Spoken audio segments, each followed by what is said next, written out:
It'll mount, but you need to root to get into the directories. Okay. Yeah, so sorry about that. It's always fun when you're trying to compromise and find something that works for everybody, and usually it ends up working for nobody in the end. But so this workshop is going to be about stack buffer overflows and a little bit about format strength, and exactly what we cover is somewhat dependent on you guys. Okay? So this is shamelessly ripped off from a class I did for Pentester Academy that is available. This class is actually completed. It's one of a series of classes on reverse engineering stuff. Okay, so this is a 32-bit Windows reverse engineering class. If I remember correctly, there's about 19 hours of stuff in this class. So it's a pretty deep dive into that. It's not just stack buffer overflows. It's like pretty much everything. So this is sort of the beginning portions of that class in a workshop format, depending on what you guys want. And where we get time-wise, we'll also talk about format string errors. This is another flaw in software. So first of all, question, how many of you have done any kind of reverse engineering before? Okay. How many of you have done at least a little pen testing? Who feels like they completely understand all these flaws in software and they're not sure why they're sitting here? Anybody? Did you get it to work? Yes. I'm still copying, but I got a copy. yeah, I just Okay. copied it. I should be Cool. Okay, so just a little bit what we're going to talk about. We're just going to start talking about you know, how do you get started with this? What sort of software do you need? Hopefully at some point you guys can get a copy of a little Windows 7 OVA file that's on the thumb drives that some of you can read. And also it might be available soon on a web server near you. So we'll have to stand by for that. And the nice thing about that is a lot of the tools that you would need are already installed on that. We'll talk a little bit about assembly. Any of you know assembly? Vax assembly. Yeah. Kind of old. We're going to kind of hit on the basics. And again, you know, this class came from a class at Pentester Academy. Pentester Academy has several classes. I mean, not just several. They have a lot. Like 40-ish classes, I think, right now on things like assembly. So in that class, of course, I just sort of refer people to the other class. Not that this is a promo for Pentester Academy. How many of you are familiar with Pentester Academy? You guys? Yeah. The short synopsis, Pentester Academy is a subscription site, 39 bucks a month to get access to every single class they have. So they have some ongoing classes, and then they have classes like the one that I extracted this stuff from that are, you know, like a capsulized class. It was at one point an ongoing class until I finished it. But we got new stuff coming up all the time. A lot of people ask me, hey, I want to get into InfoStack, what should I do? And it's like the biggest no-brainer ever. You know, 39 bucks a month to get access to like everything you need. If you need to learn Python or refresh your Python, there's classes in that. 32-bit, 64-bit assembly, you know, wireless security, Metasploit. It's probably there. So anyway, if you're not familiar, go ahead and check it out. You can actually see all of the courses and videos that are available without subscribing. You just can't watch all of them, but you can see what they are and get a feel for what's out there. So we're mostly going to talk about stack overflows today. We'll start talking with a little bit of theory of stack buffer overflows, and we'll talk about how do you locate them. What we'll find is that often need to calculate some sort of an offset. Basically what that means is I found a place in some code where I can inject my bad stuff, and I need to figure out how far into the stuff I'm injecting I need to start my bad stuff. So there's some methods for doing that. Talk a little bit about some exploit techniques, and then we will shift to talking about some protections that are coming out or have come out that make this harder. If we were talking about Windows XP, it would be easy.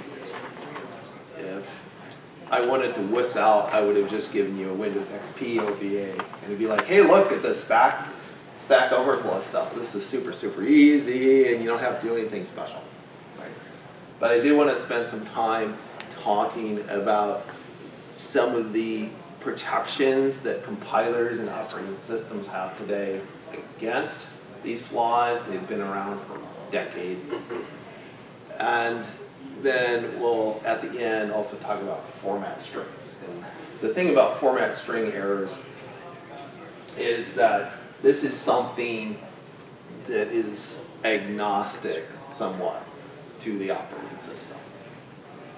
Now, it turns out if you have a Linux box and you took some of the programs that we might use it as an example for this section of the class today, and you compile them, GCC is an awesome compiler. It'll actually give you a warning like, hey, there's a format string vulnerability on this line.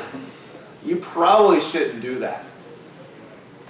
And it'll do similar things to protect you from stack buffer overflows.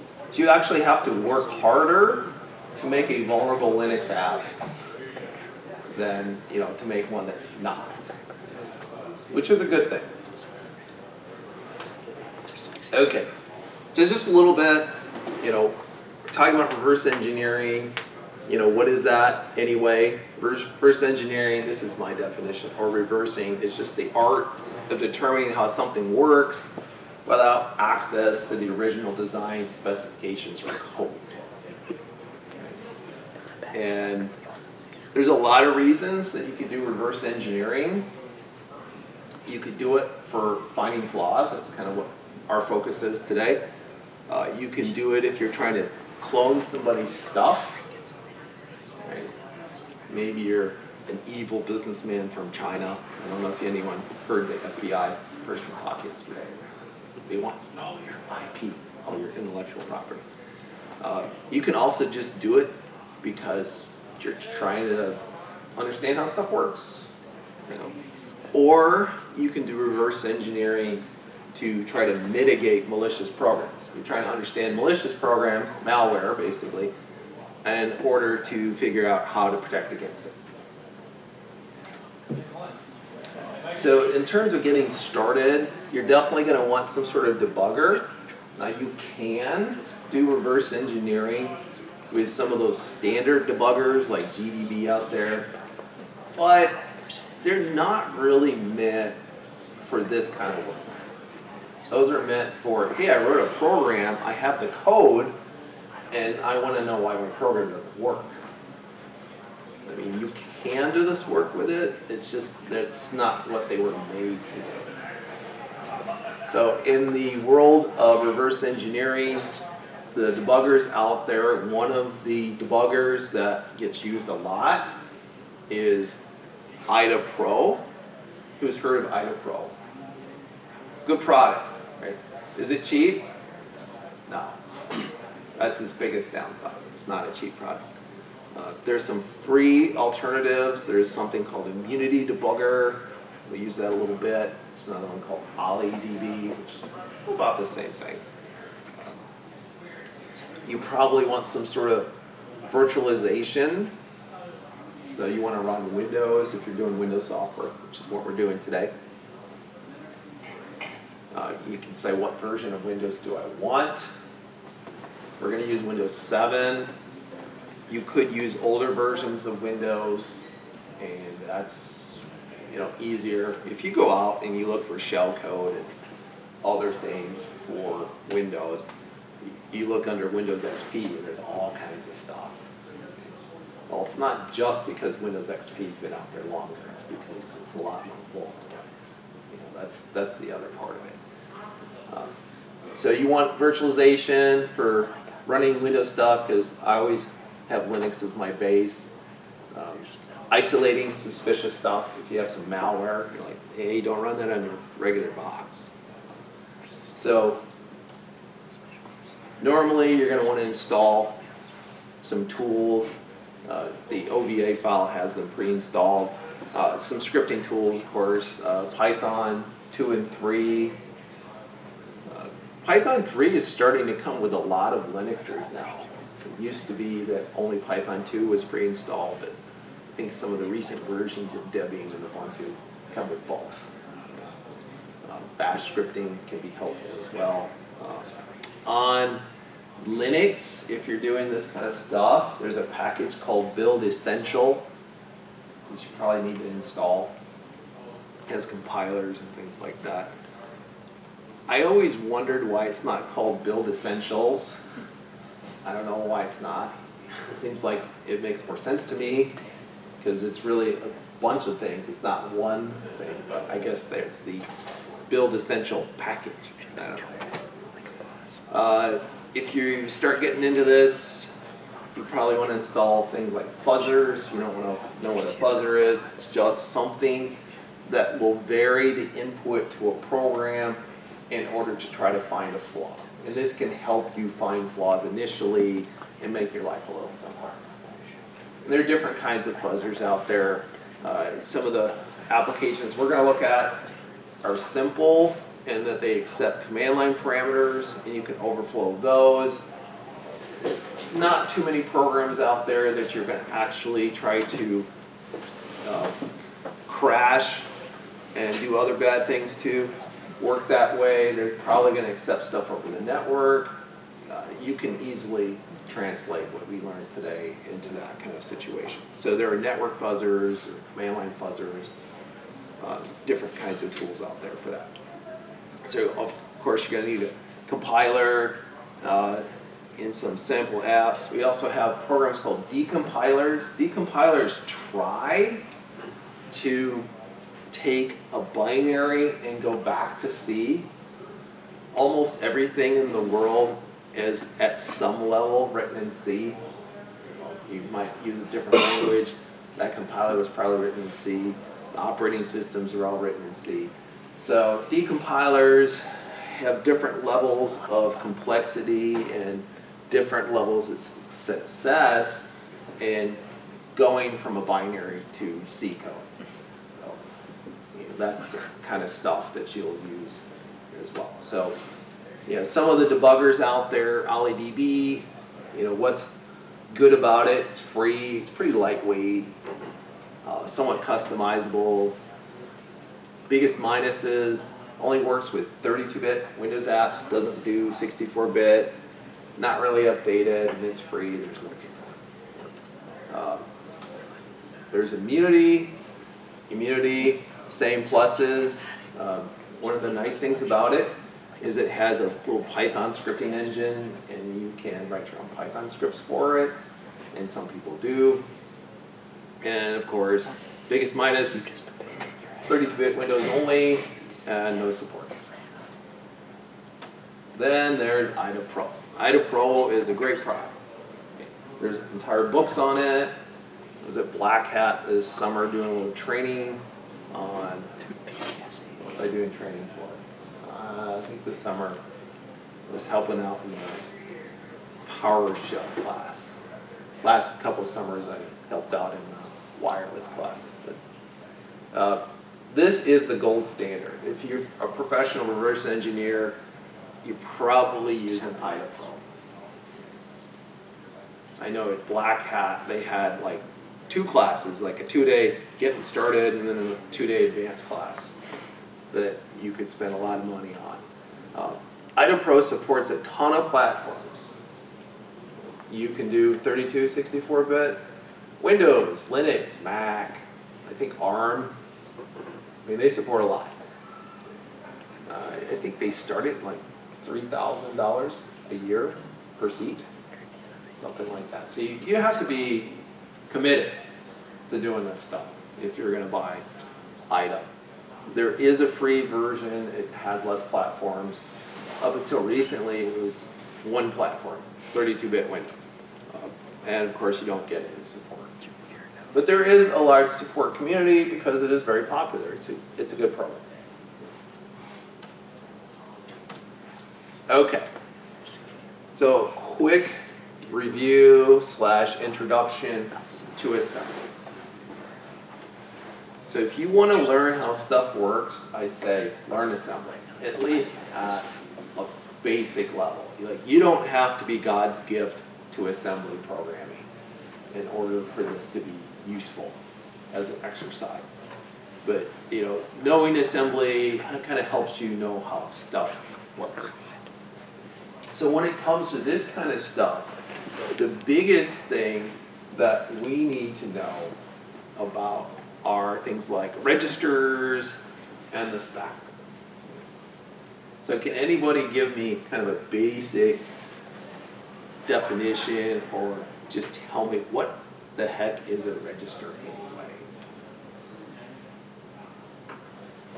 Place to put something. Place to put something, right? Where does it physically live? On the CPU, right? So on the CPU, stuff is fast, right? You're running at, let's say, 4 gigahertz or so on the CPU, and you've got multiple cores nowadays, and you've got caches on the CPU because everything on that little chip is super, super fast. As soon as you get off that chip, whoa, it slows down a lot. Now you're talking about megahertz speeds, not gigahertz speeds, and you have to play with other people, right? If you're on the chip, you don't have to deal with anybody else taking up bandwidth. So all these CPUs will have high-speed memory areas called registers. So if you're talking about a 32-bit CPU, there's 32 bits wide. 64-bit CPU, they're 64 bits wide. And it's one of the distinguishing features between 32 or 64-bit. So these registers, these high-speed areas, there's 3 of them in particular that we will look at quite a bit. One of them is called EAX. Just a little bit about naming conventions here. The E stands for extended. So before there was 32-bit processors, there was 16-bit processors. So in the 16-bit processors, the original 8086, for example, you would have a register called AX. It was 16 bits long. Then when they came out with the 32-bit processor, the same register is called EAX, the extended AX register. Sometimes the A register is called the accumulator just because it is used a lot. It's like the hardest working register. Some of you might have seen a show, it's a really old show now, I shouldn't even mention it. Living Color, anyone ever see this show?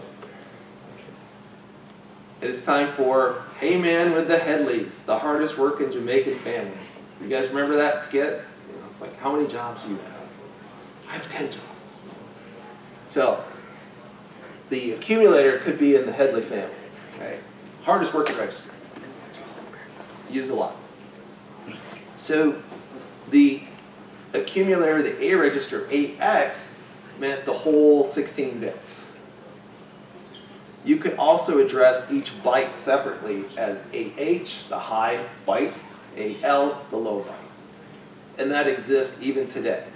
So you can still refer to EAX, the 32-bit register, or AX, just the lower 16-bit, or AH, or AL. Right?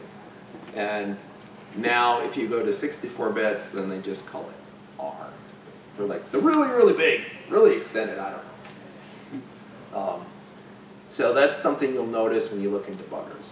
All these, like, why does every single one of them start with E? That's why, in a 32-bit environment. So it's RAX in 64-bit or just the letter R. RAX. Okay. Yeah. So just replace the E Because with the an R. R is the prefix that just says, hey, that means all of it. Okay. Yeah. So these two, SP stands for stack pointer.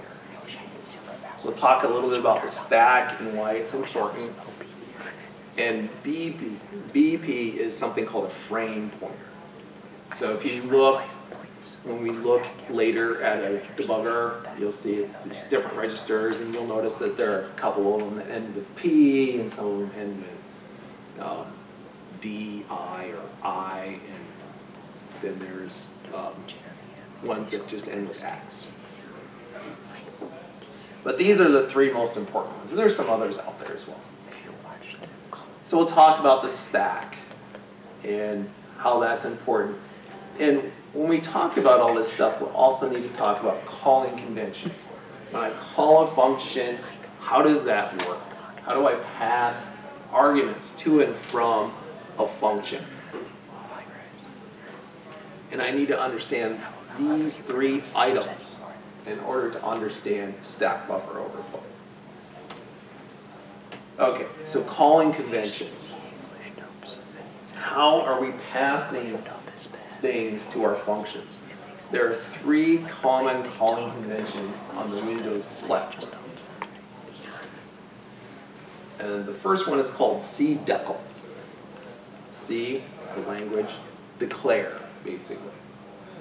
So this is pretty standard. This is what is used by default for C. And how does this work? You call a function. Maybe it has two arguments. You push them on the stack. So you guys understand what a stack is, or do we need to talk about that? It's okay if you don't. Probably should? Okay. So a stack is a data construct where it's called last in, first out, LIFO. So you can think of it like a stack of paper, if you will. If you want to add something to the stack, you push it on the stack. You push it on the top, and then if you want to get it back, you pop it off the top.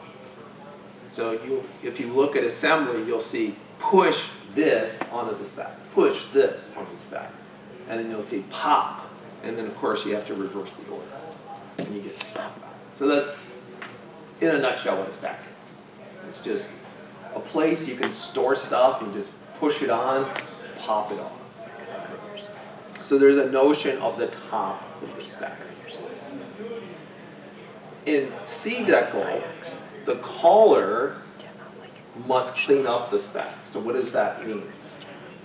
I want to call a function. That function takes two arguments. I take those two arguments and I go push on the stack, call this function. Function returns. Then I have to pop the stuff off the stack. That's cdecl. Right. How do they put these things on the stack? They push them on the stack from right to left. That's the order of things. Now, why might I use cdecl?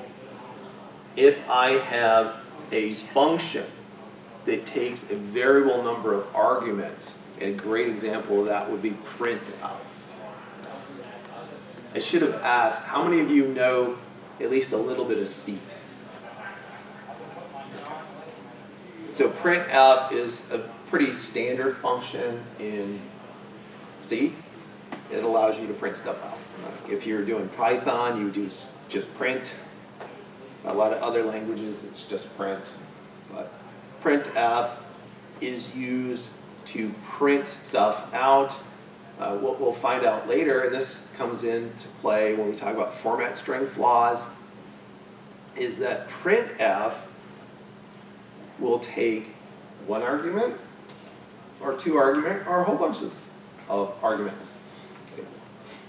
And so one of the things you can actually specify as this first argument is a format string. It says, hey, I'm going to pass you a bunch of other stuff, and this is how I would like you to print it out. Then there's the lazy way to call it, where you just say, I wanted to print this one thing, so just print that one thing. And that's a problem. that we'll talk about toward the end of our workshop time today. So that's why, one reason why we have C Debugger. You might say, why don't we just use standard call for everything? Well, because we can't. Now, standard call is the standard calling convention for Windows 32-bit API calls. So API is Application Programming Interface.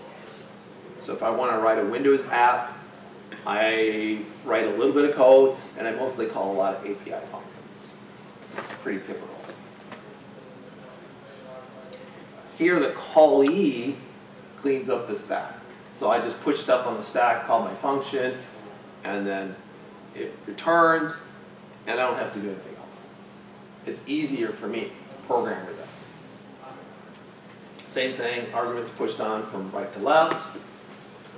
You can't use it, though, with things like printf, because the callee has no way of knowing what you pushed on the stack.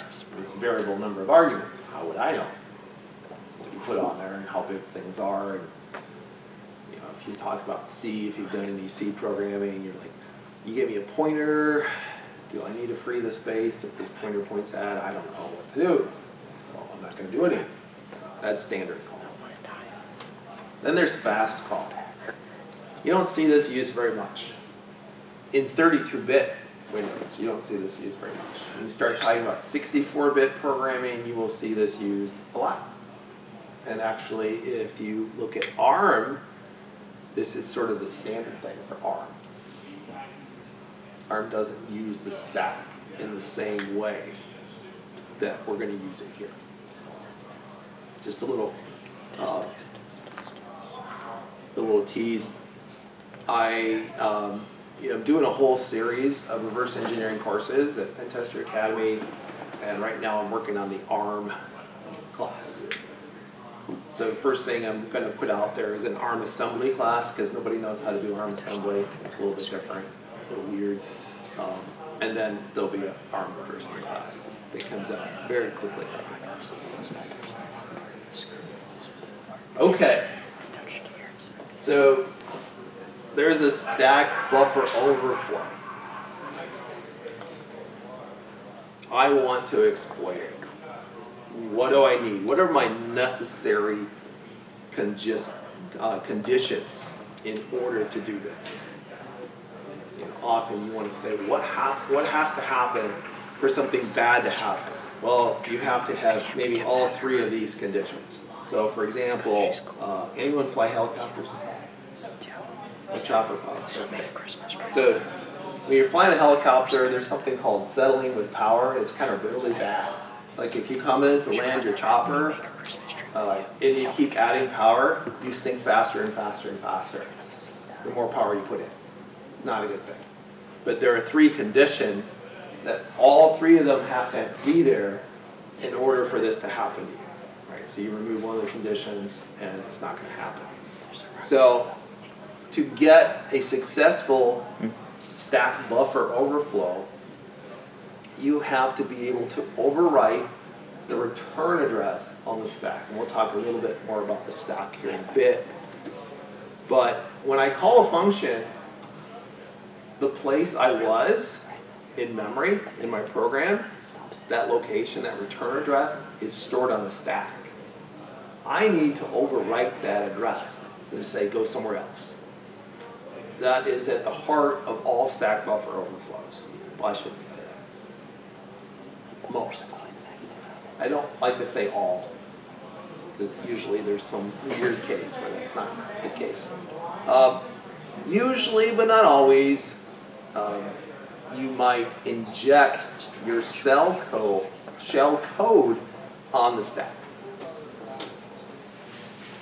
Now, if you want to learn how to write your own shell code, guess what? There's actually a class at Pentester Academy about that.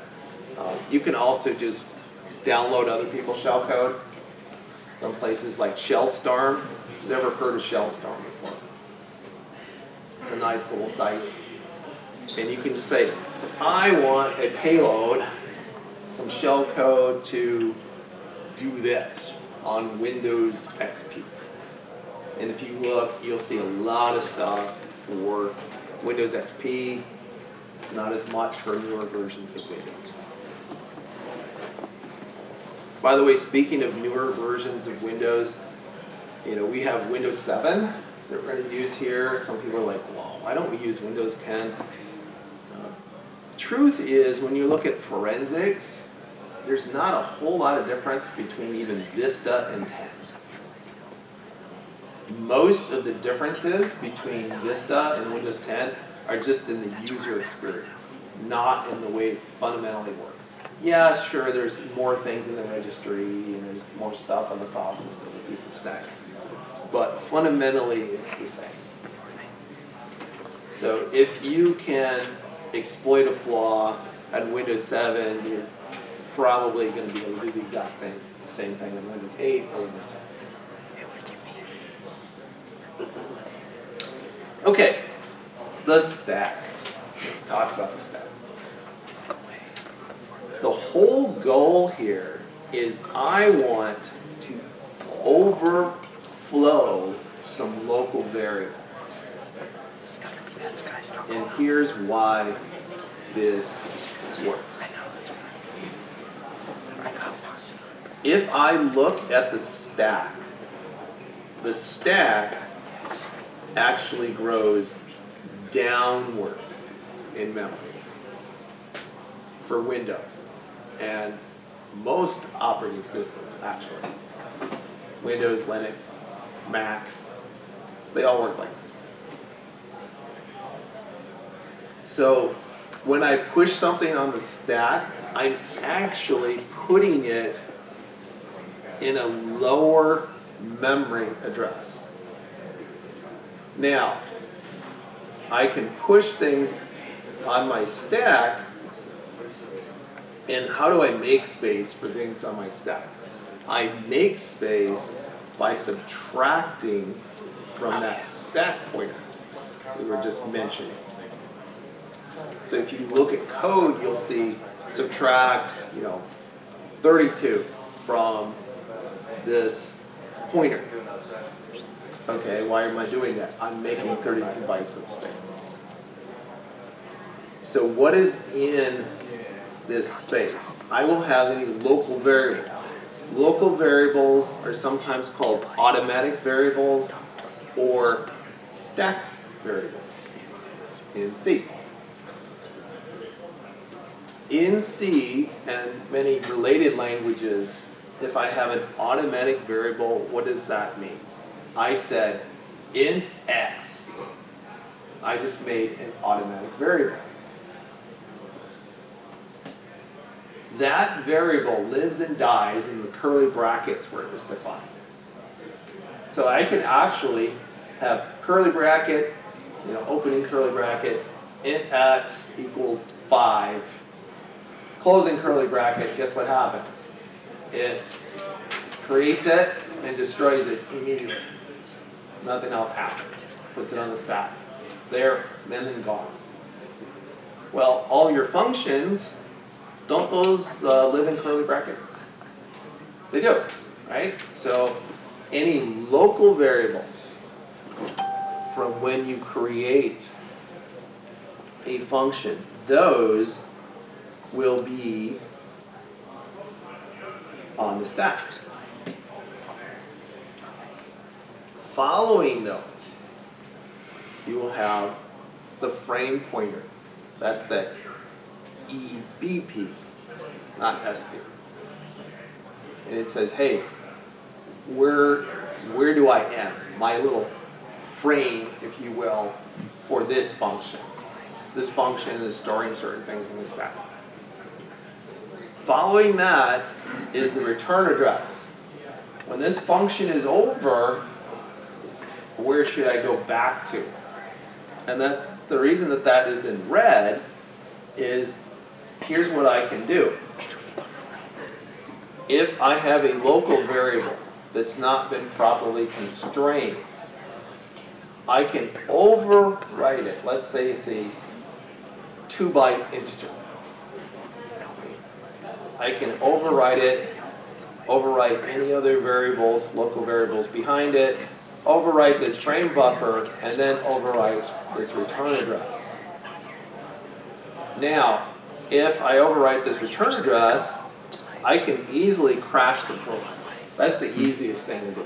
You give it some bad address, and it tries to go back there and it says, whoa, I could not access this address. That's a problem. Depending on the version of Windows that you're dealing with, after you give it a new return address, you can also give it some shell code that you got either from Shellstorm or that you wrote yourself. By the way, I will say this, once you start getting into this, you start to realize why it's so picky. You know, you run Metasploit. How many of you run Metasploit? At least familiar with Metasploit? And sometimes you run an exploit and it works. Like, everyone's favorite exploit is what? MS-08, 067. Works almost all the time. Not all the time, but most of the time. Probably good 90, 95% of the time. I remember one time I was doing a demo, and it was one of the few times I'm like, exploit. I didn't hit a shell. You're like, oh no, what am I going to do? And some of my students are like, what are you going to do now? Exploit. Oh, got it now. Right. But the more you learn about these flaws in software, the more you understand why this stuff doesn't always work. Right now I'm teaching a pen testing class at the university, and you know, I remember one year I taught this class and someone in their feedback at the end of the semester, like, stuff didn't work in this class. I'm like, welcome to pen testing. You know, stuff doesn't work all the time. Sometimes you gotta try more than one thing. Why is that? Well, it doesn't take much to change the addresses involved here. Because typically the return address we're gonna point to is right after that space in memory. So we need to know, where is that space on the stack when I ran this function? And there are things that can affect that and change that. And that's one reason why a lot of these exploits are highly dependent on the exact version of the software and the exact version of the operating system that you run. So that's the stack. So this is, you know, a big player, especially stack buffer overflows. We're talking about first. Questions about this before we kind of move on? You guys feel like you get what we're talking about here? Sure. Don't be shy, because it's real important that you understand this, or you won't understand pretty much anything. You don't understand all this stuff. Okay. We will get into some of these protections a little bit later, but let's go ahead and try to do some actual hands-on stuff for a little bit, and then maybe we'll take a little mini break, because I know it's been almost an hour already. Okay. So let me go ahead and run on over to this guy. How many of you have managed to get this OVA file? You got it running? Yep. Wow. You got the file, right? Oh yeah. But you don't have it up and running? It was, and now it crashed. Oh. Redoing it. Well, it is Windows after all.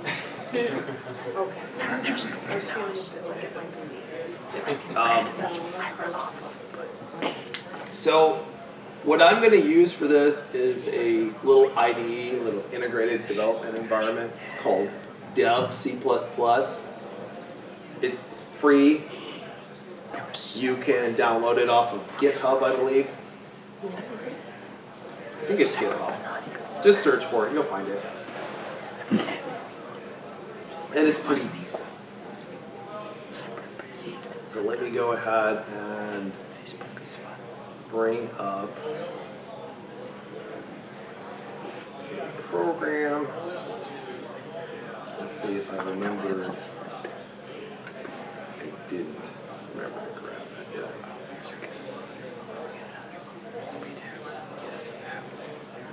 Oh, No, I did. Okay. So here's a very simple program. And what does it have? It has my main function. So I got my main function down here. It takes the standard arguments. Int argc, how many things should you pass to this program? argv is an array of strings for everything you pass to this program. I create a local string called local string, and I give it the value main function, and then I create a local integer, I give it this value, I call function, and I give it argv1. argv1 is just the first thing you passed in on the command. This function might make you think of something if you're old enough. Saturday morning cartoons. Might make you think of conjunction, junction. What's your function? Come on, don't leave me hanging. What's your function? Hooking up It's been too long. phrases and and words and something like I forgot it. It's Saturday morning. Okay, so my function takes one parameter, and then here's what it does. It has a local string, a local integer, and then it has another local string that has 10 bytes of storage. And here's the flaw, right here. I use stir copy. Now stir copy, the way it works, the destination actually comes first. And the source comes second. So I'm saying, hey, whatever was passed in, please copy that to local string 2. But there's a problem. And here's the problem. Local string 2 is at most 10 bytes long.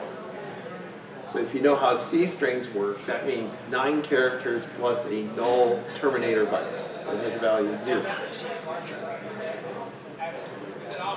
And then I return 1, and that's pretty much it.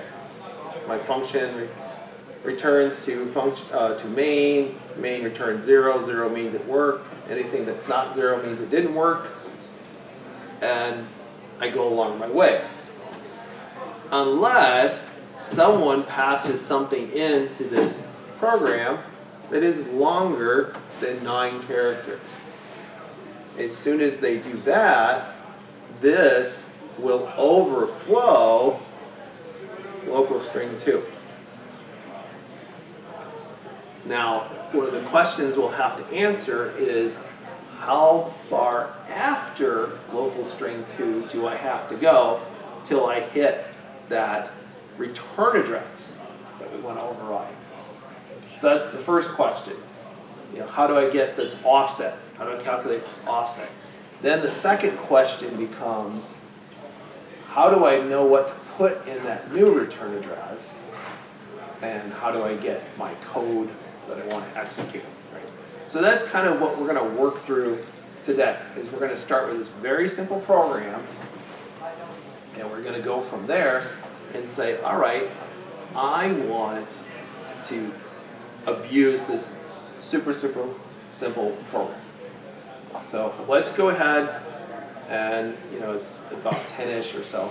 Let's just take a quick break, say 10:05 or so. You guys can go get a drink and relax a little bit.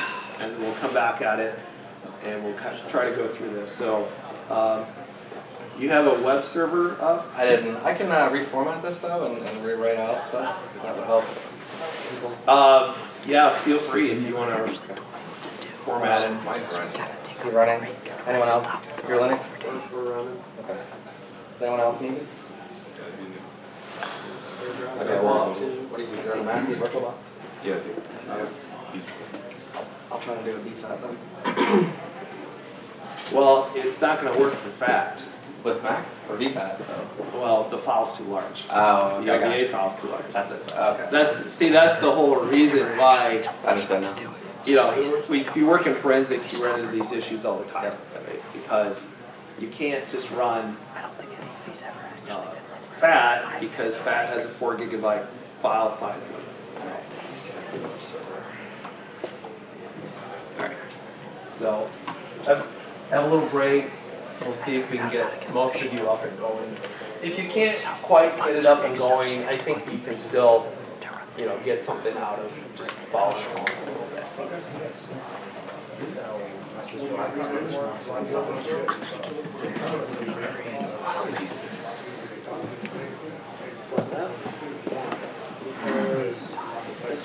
Computer, I was telling you that was crap, and if I had the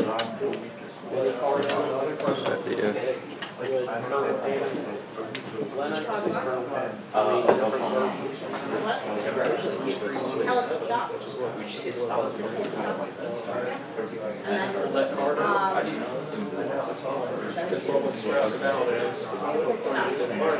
Just hit the stop recording, will give me a resume. and then number it once at the end.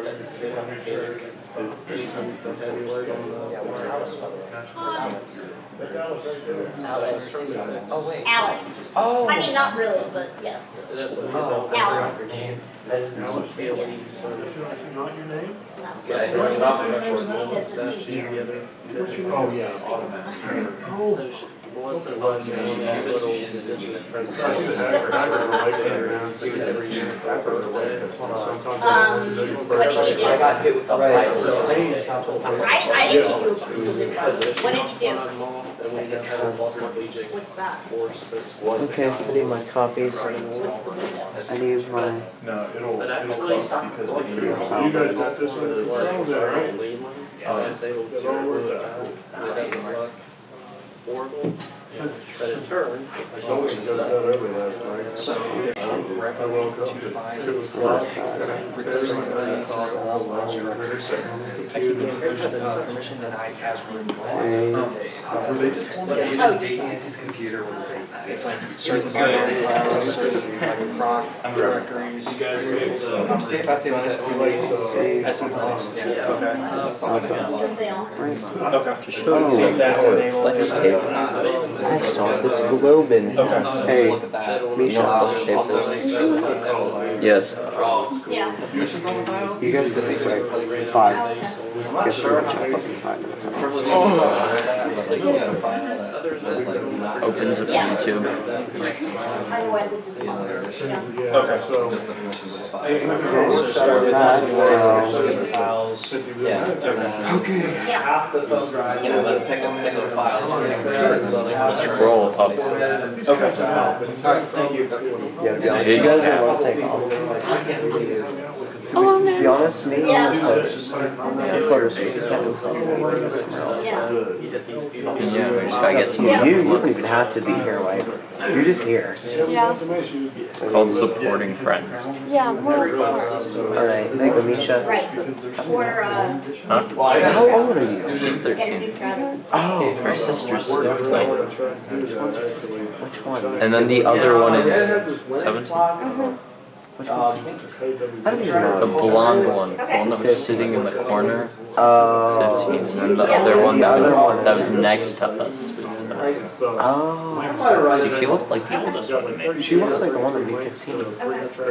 But I just You thought. look like the one that would be 15. I said 16. Really know who teaches Wait, at what? this university. Yeah, so she's either 15 or 16.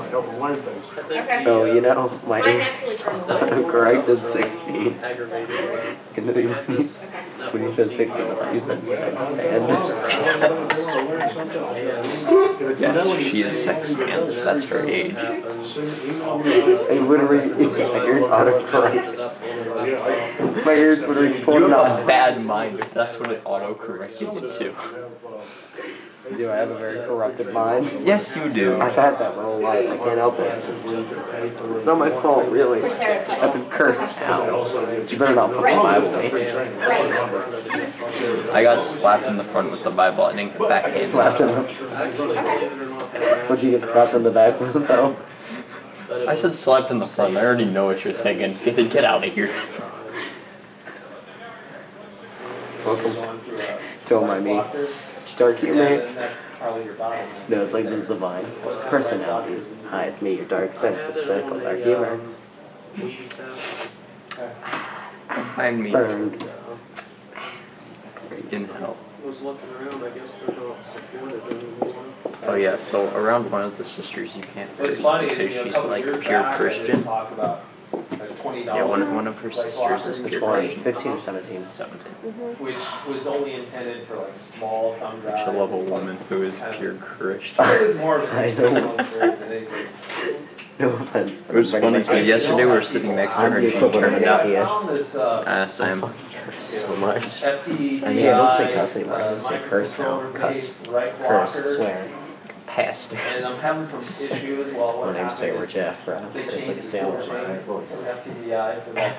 Priest Jonathan is gonna slap you for you. Jonathan's gonna bring me to Tilton Towers and into the bottom of Trump Town. Do you have this way with me? Have this way with me in the bottom of Tilton Towers.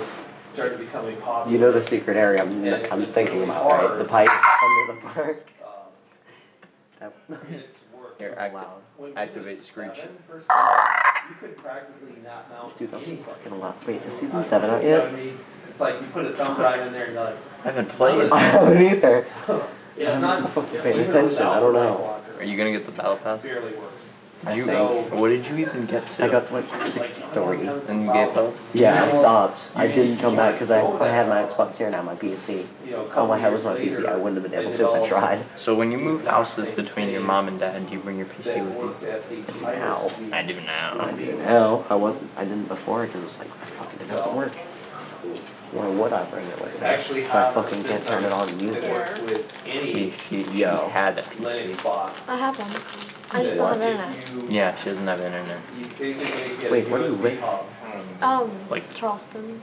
You install the software, anything She you lives Like on a out of farm. the city I limits. swear to God, I recognize you. On a hill. What hill? I don't know. It's a hill. On the airport hill? Looking No. at the airport? Oh, that's the hill I lived on, Oak Ridge. I recommend you I do live, this, or at on least, Osprey you know, Heights. do the bigger one thing. I would not. I'm Now you live. know where I live. I live in I have Ohio. thousands and thousands of lines of Dude, I live on the, I used to live on the west side. on Beechwood. I remember all summer I would run around the west side, dude. where the Beagle solution. Ohio's nice. The west side on BMX was my playground. I'm like initially. You know, at one point she almost moved near me. I didn't have to do any of We figured this out yesterday. Oh God. that. Horsepower. Hold on, what's your name? Hope. Nisha. Hope. Coming to a town near you.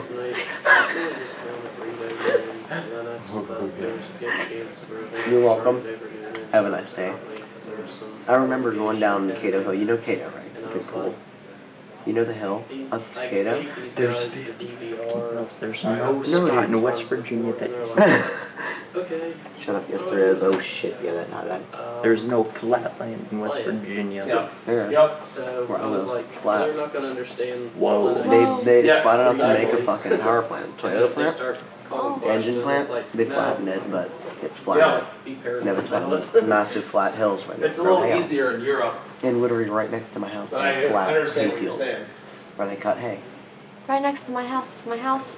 Hill, hill, hill. That's how I take care of my No take care of Wi-Fi. my horses. No Wi-Fi. All That's right. how I take care of my horses. Okay, we're back. Sure. And we're back. You fucking missed the break. Hit the start recording button. There we go. No, you're set. Okay, now we're good. So here is our little program. As we said, pretty simple. You can go ahead and build it. The last Oreo. If you're doing this yourself, especially if you're doing it later. With this tool, make sure that you tell it that you want a 32-bit release. You could cheat a little bit and say 32-bit debugging, and it'll install some additional symbols, but try to make it a little more real world. Where, well, I guess somebody might do a debug build of their tool and release it. I'm sure it's happened more than once where people forgot to do that, but I wouldn't expect that. So we go ahead and build this. Pilot, compiled in 0.45 seconds, and now I'm pretty much good to go.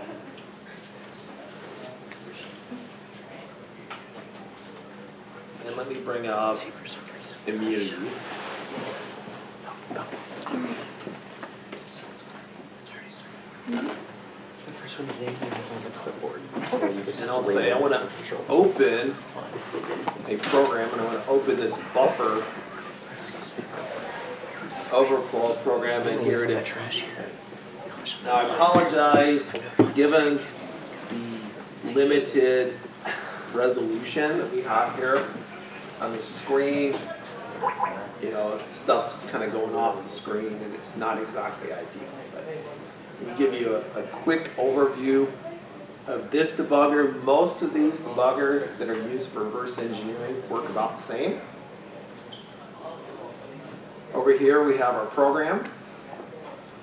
Over here we have our registers. Here we have a generic memory dump. And we can decide where we're going to dump memory. And over here is our stack. So we haven't started running it yet. So not much is going on. So if I look over here, you'll notice I have EAX. And it says buffer, overflow, module entry point. It's basically where it's pointing at this address.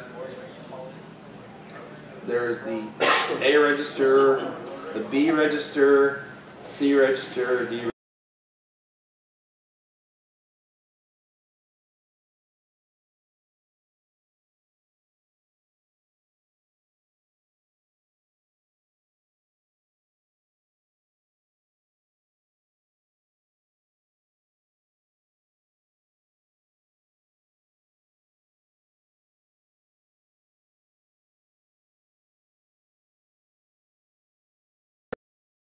And you'll notice that all of these are pretty much, well, C and D are set to 0. My stack pointer says here's where my stack is at the moment. My frame pointer is not pointing to anything yet. And I have a couple of other registered memory. Don't worry about those. They're not important for our purposes. And we will see some other registers.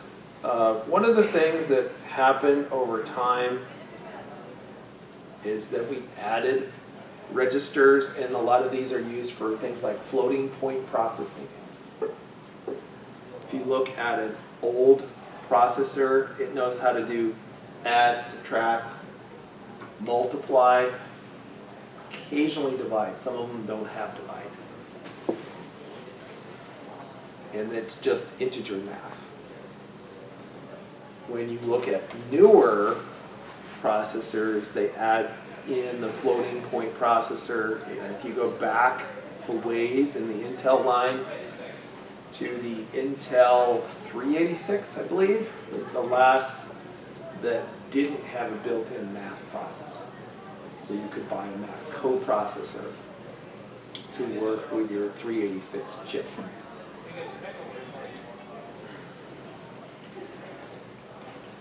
But that's not so much the case today. But again, understanding this stuff doesn't really require you to have all that. Okay, so as far as debugging goes, you can step into things. This means if I call a function, I'll step inside of it, or I can step over things. And there's also some shortcuts, F7 and F8. So here I am in a bunch of library code, basically. You'll notice it says that I'm in the module NTDLL. I'm not actually to my code yet. I'll just step forward.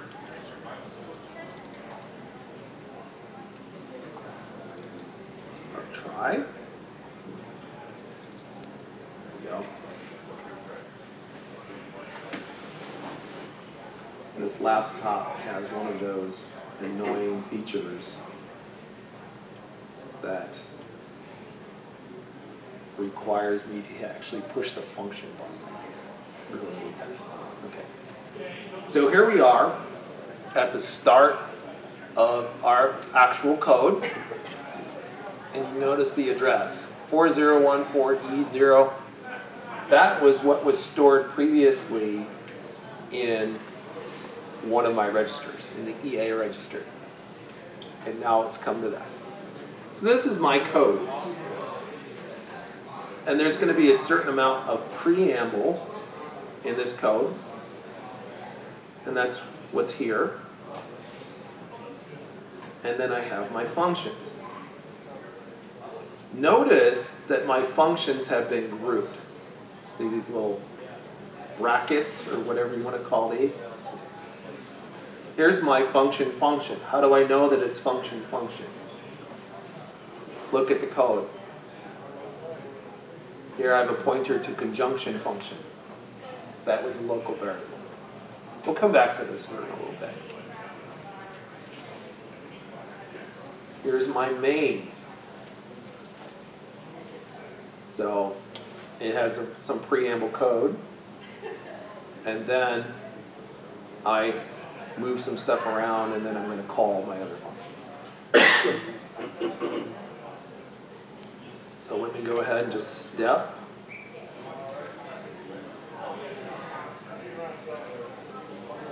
Here I'm moving some things.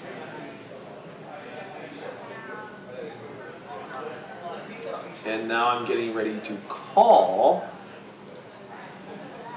401EE0. 401EE0.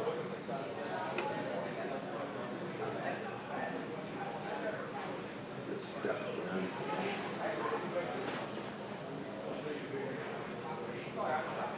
And now I'm going to add C or 12 to this.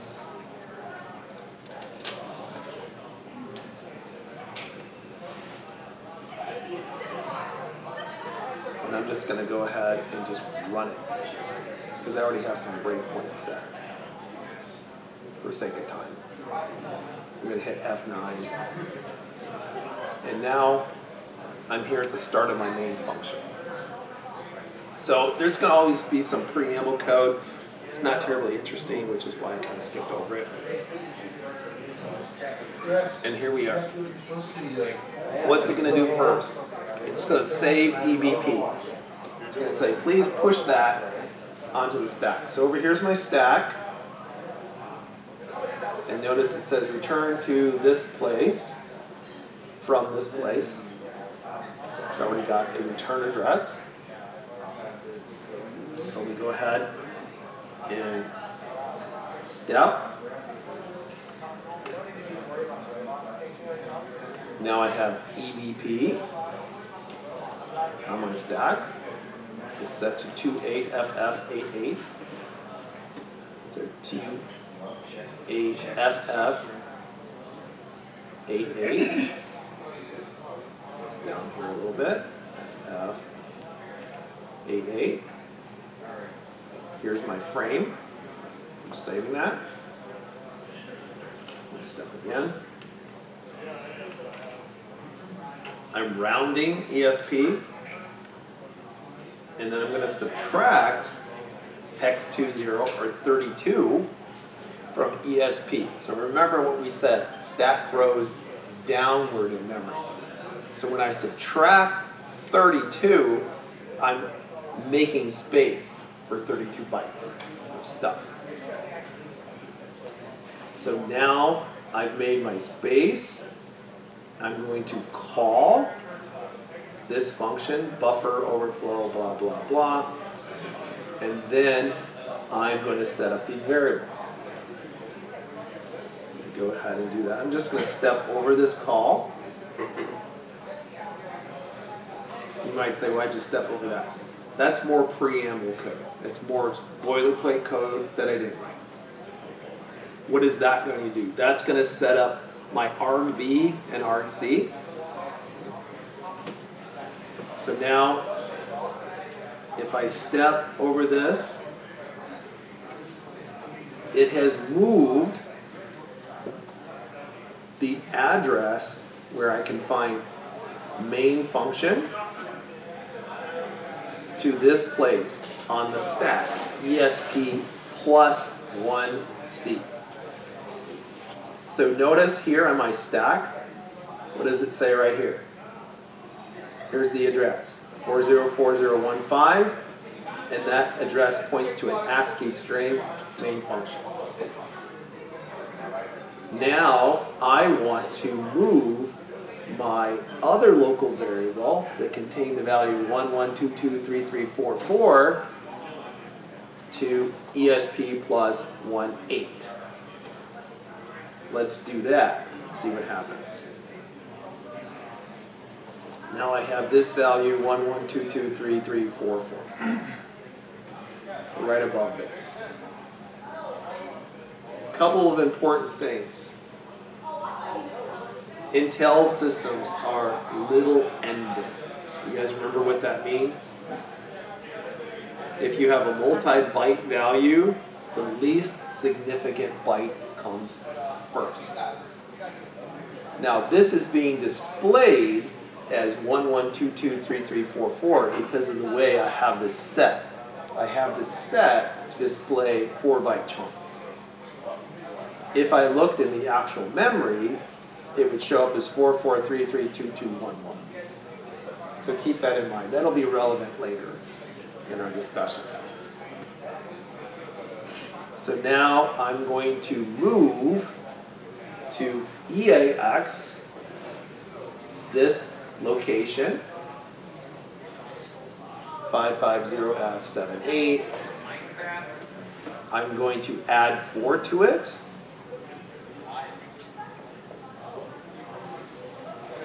And then I'm going to move this value. So now EAX contains 0. And I'm going to call function. But before I do that, I'm going to have a problem.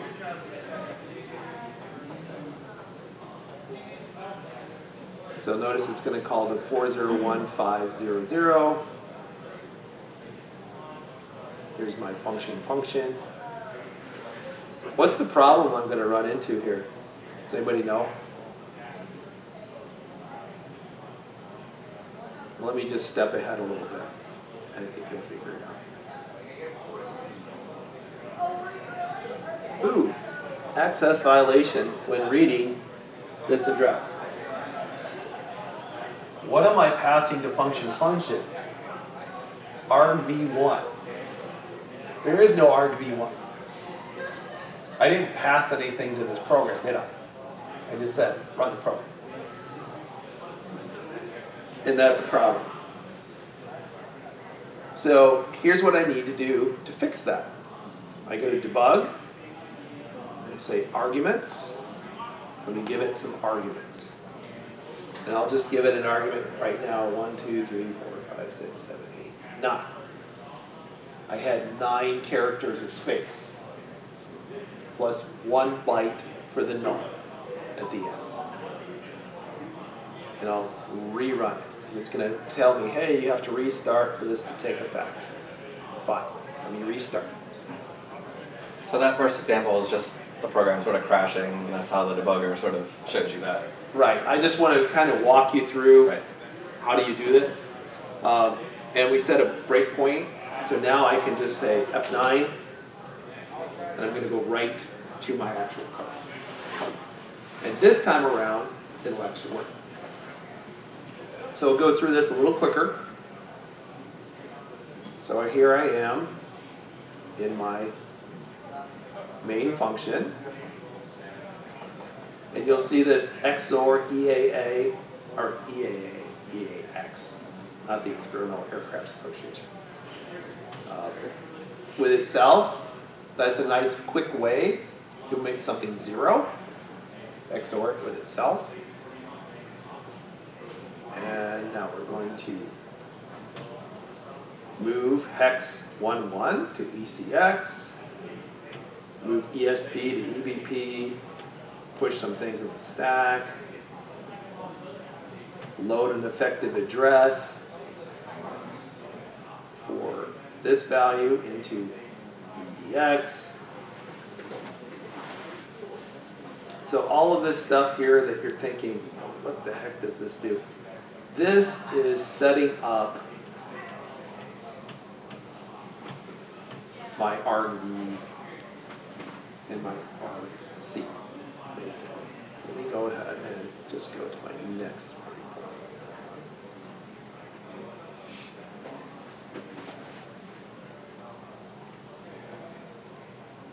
So now, same thing. I made 32 bytes of space. Here you can see main function just showed up. Step again, and you see my value 11223344 showing up.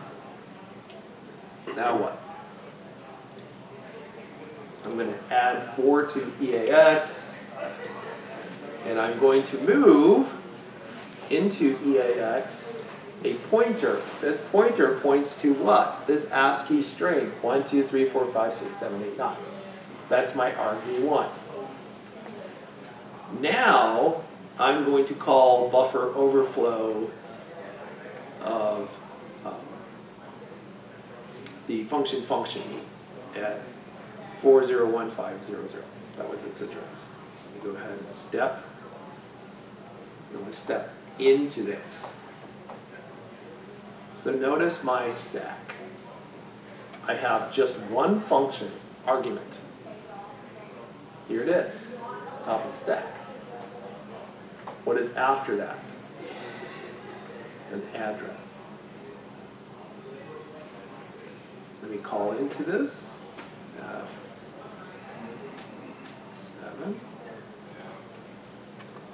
Now I'm in function. What's the first thing it's going to do? Save EBP. Push it on the stack, please. All right, let me do that.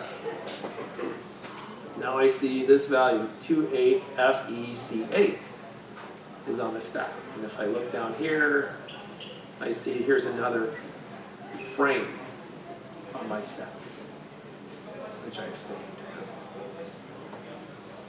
I want to subtract hex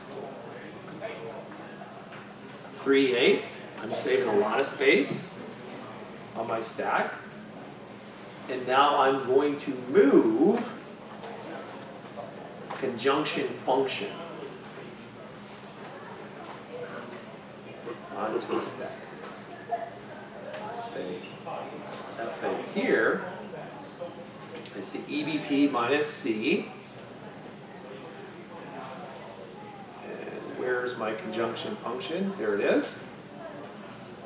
Right at the bottom of my display. And now I'm going to move dead beef.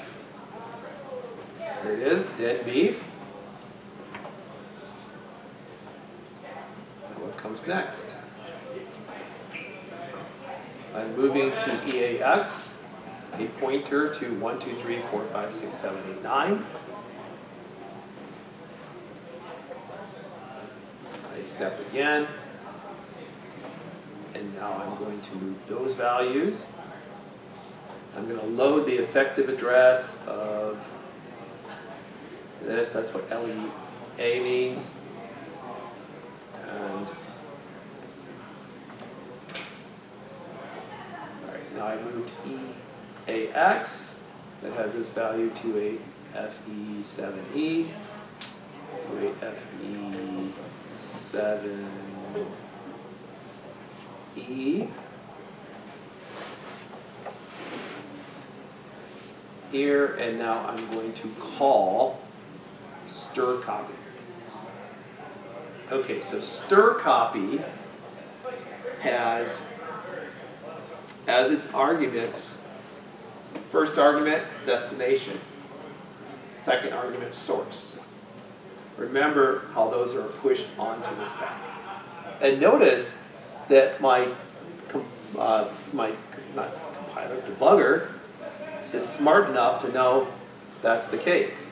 It says, oh, the source is this, destination is this address, 28FE7E, 28FE7E, which is kind of midway between these. So I'm going to jump over this, unless you really want me to trace through stir copy. It's not very tight, so we'll just kind of skip over it. Now what do I see here? I see the value that is stored as hex for the ASCII 1, 2, 3, 4, 5, 6, 7, 8, 9. Now this looks a little weird for a couple of reasons. Number one, it's little ended. So remember, only half of this entry is relevant here. And it's the upper 2 bytes, because they come later. So it says 3-1, that's the ASCII code for 1, 3-2, 3-3, 3-4, 3-5, 3-6, 3-7, 3-8, 3-9. 0-0.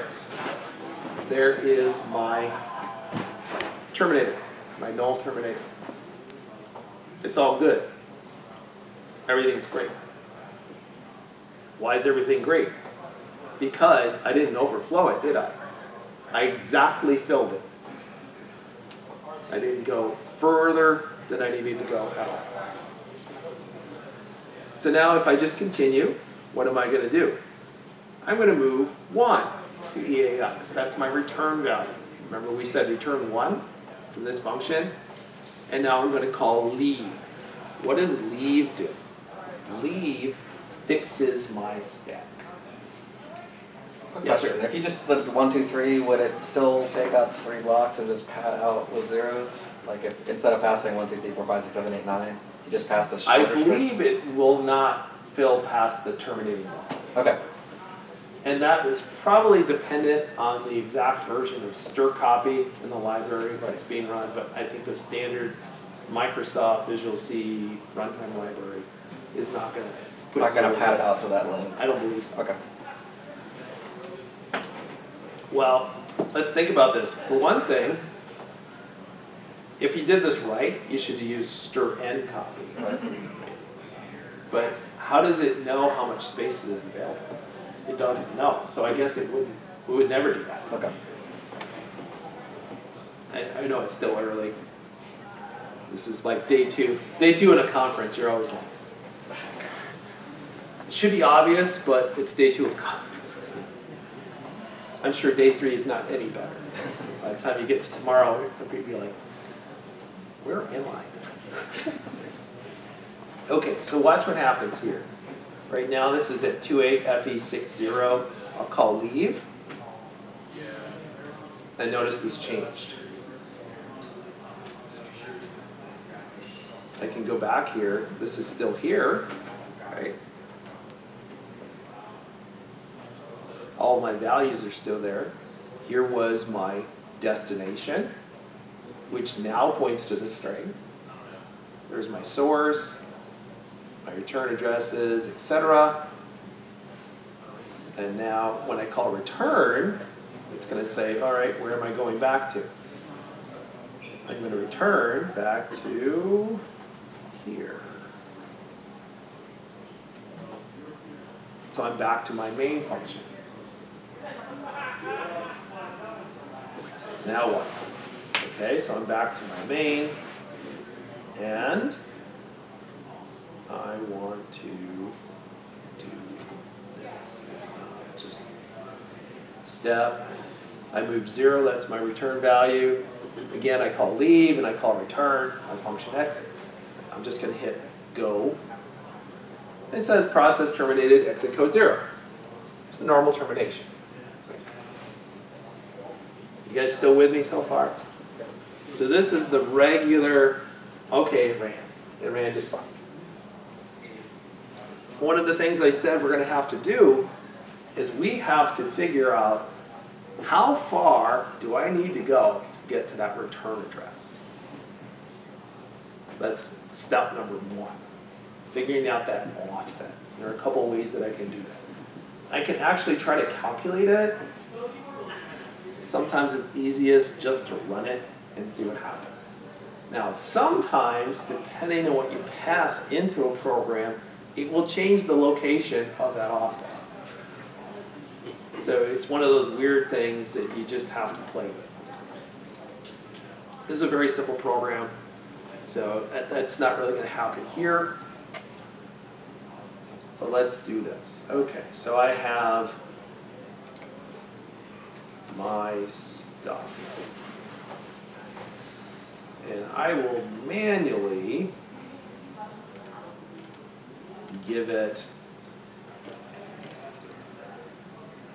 some arguments. You can see that, if I just wanted to crash it, maybe that's a good start. Let's say that you haven't even gotten to this stage. You could use a fuzzer, and there's a lot of fuzzers out there, or you could just write a Python script. That's usually what I do. Just write a little Python script and say, all right, run this. See if I can get it to crash. So just so we can say we've done it once, I'm going to give it a whole bunch of A's. More than enough. And I'll run it again. So you have to restart. I know that. Program exited anyway. I'm just going to say run it.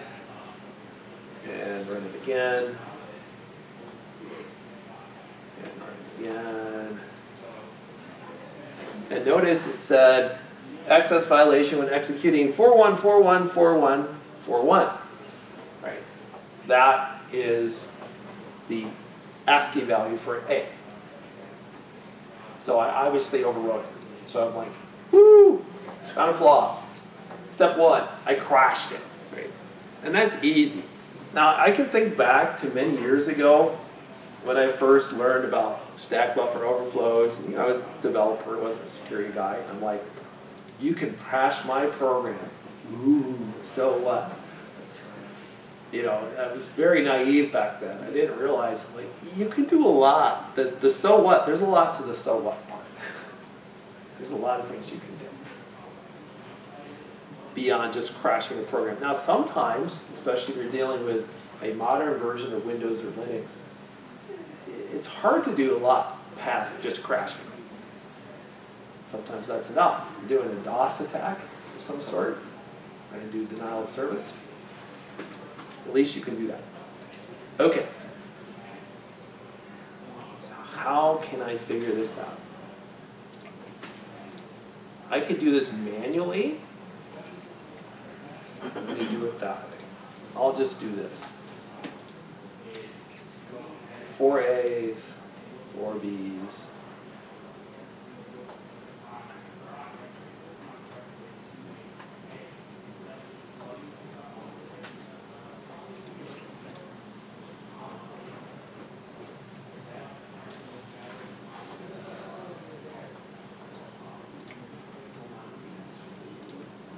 We'll start with that.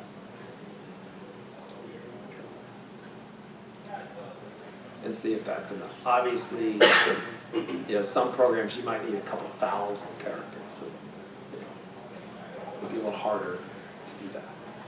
Yeah, I go for coffee. So I'm just going to run it and see if I can get it to crash. Okay, and it did. And notice what it told me. It said 49494848. So how far along is that? So 49494848. Now that's not too far into it. I can see how far I've gone right here. And I could do a little bit of math.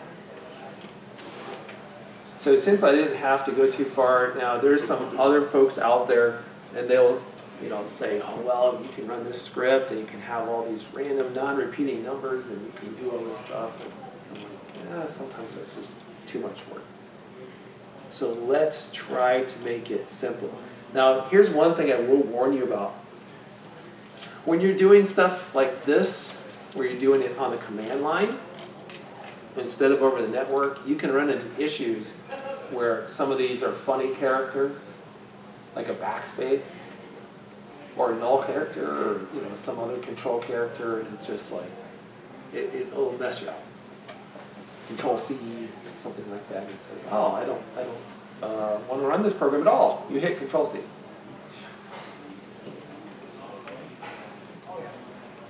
So it seems to me like I have 1, 2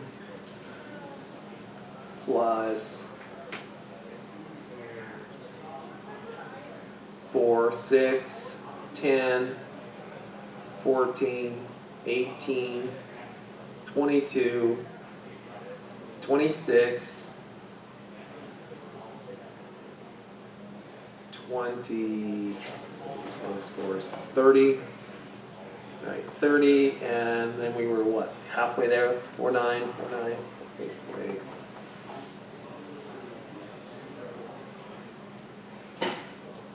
So let's say, is it 30 or 34? Well, let's try 30.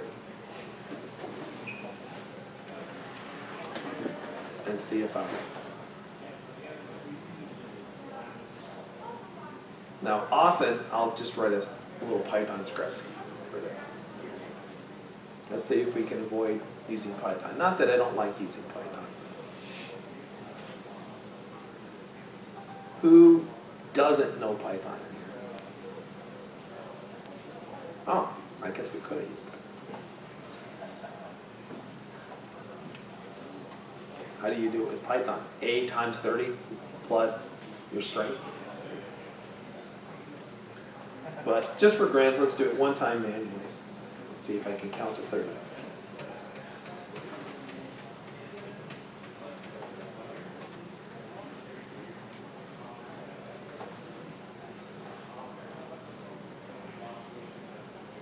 I think that was 30. And then I'm going to write B, C, D, E.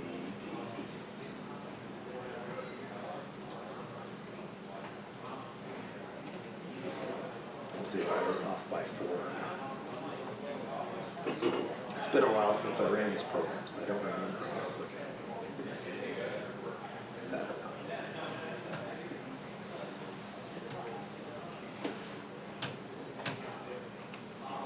not. All right. So what does it say? My address was 42434465. I'm off. I'm a little bit off, aren't I? Because I want it to be, it should say, is that 4? It is a 4. 42. I'm sorry. No, I'm not off. It just looked funny on this display. It says 42434445.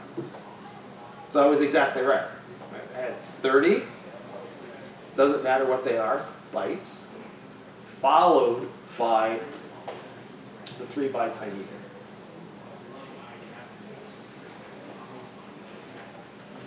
So now what? The answer to now what depends on the operating system that I'm running. If I'm running Windows XP, I'm almost done. If I'm running Windows XP, what can I do? I can say, well, what is my stack address? I will take that stack address and I will put that next.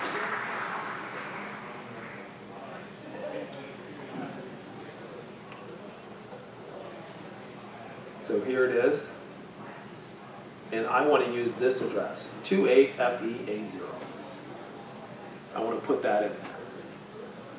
How the heck do I do that by entering it on the command line? That's a little bit hard, isn't it? That's a little bit rough to do. Again, sometimes this is harder to do on the command line. After that, I want to insert some shell code.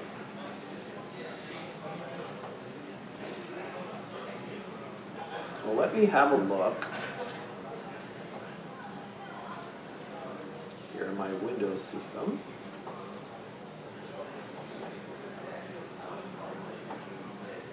And I want to look at some of my Python scripts.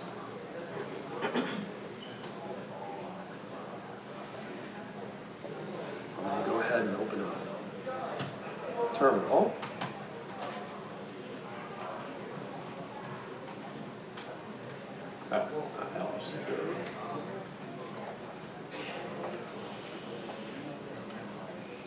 And I'll notice that I have a few Python scripts. And I see one called chainy format, okay, fuzzy, one called testy. Let's have a look at fuzzy.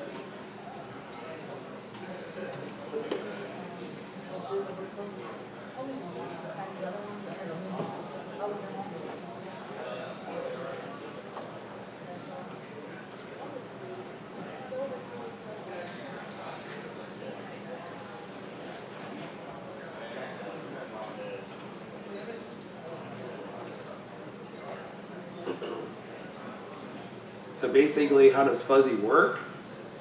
I just send it a bunch of characters. I call my program buffer overflow, and I give it a bunch of parameters, and then I do some math later. Right? So this is the other way we could have gone. You might say, well, what do you mean? What I could have done is I could have said, all right, I want to run Python. I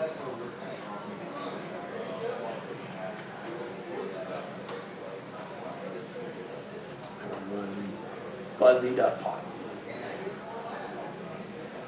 It says, all right, this program crashed. I look at the details. It gives me my offset. It says C2, C1, C0, BF. Right. Again, it's a little endin. So this is basically BF, C0, C1, C2. That's how it's going to appear. If I look at my script started at A1. So what I need to know is, what is BF minus A1? What's my offset? I could use my calculator.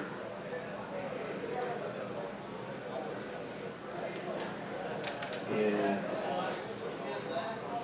hex mode, and say what is BF minus A1, and it says that is in fact 1E. Can you slide that a little bit? Oh, sorry. It's off the, yeah, thanks.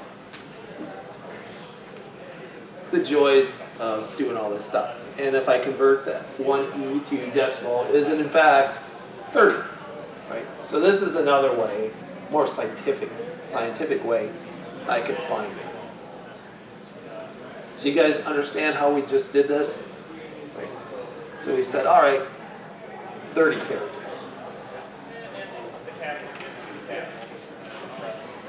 Now, what can I do from here? From here, I could take this script and I could modify it a little bit. And I think this is the one I want.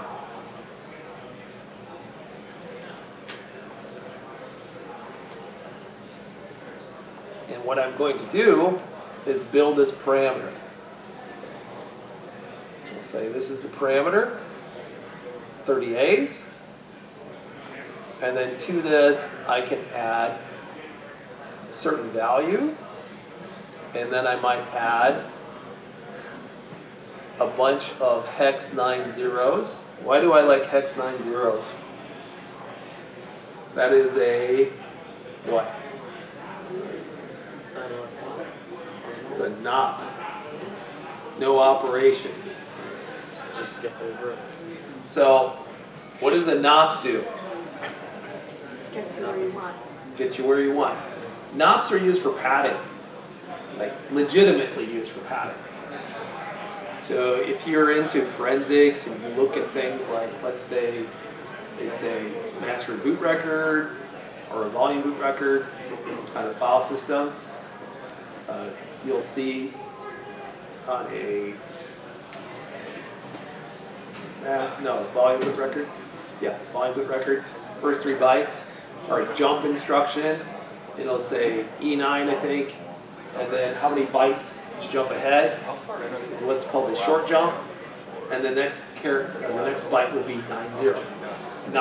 It's just a buffer placement.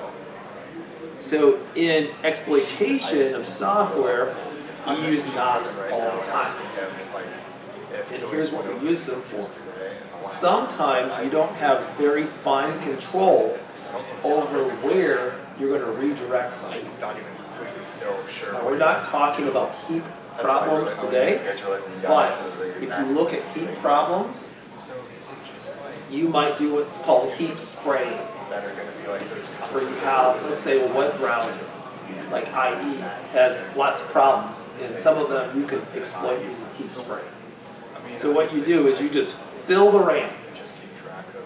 So that way when you redirect it, you're probably going to hit your bad code. So what you do is you put a bunch of knobs in there, and then you put your bad code. And then a bunch more knobs, then your bad code again. You just repeat it over and over and over again.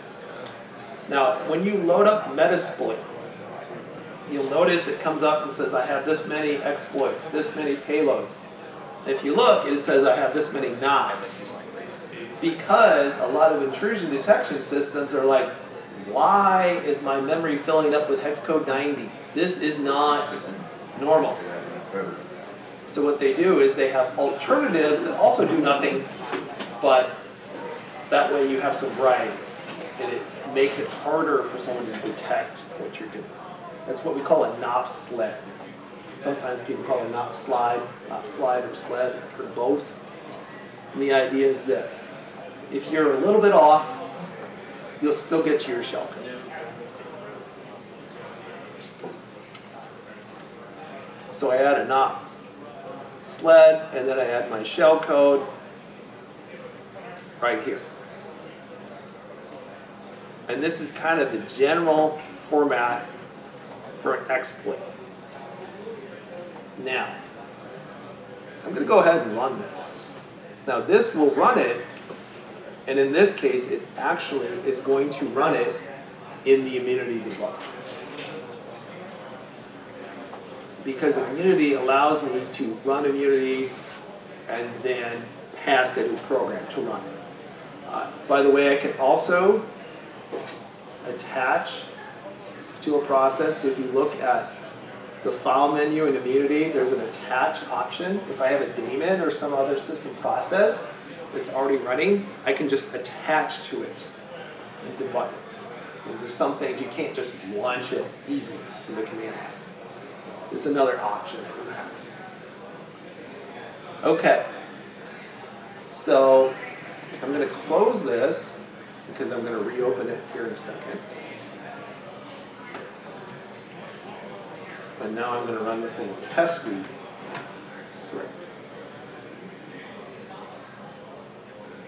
Why? Test. There you go. Tab completion is your friend. I always tell my students that when I see them. It's so painful watching them.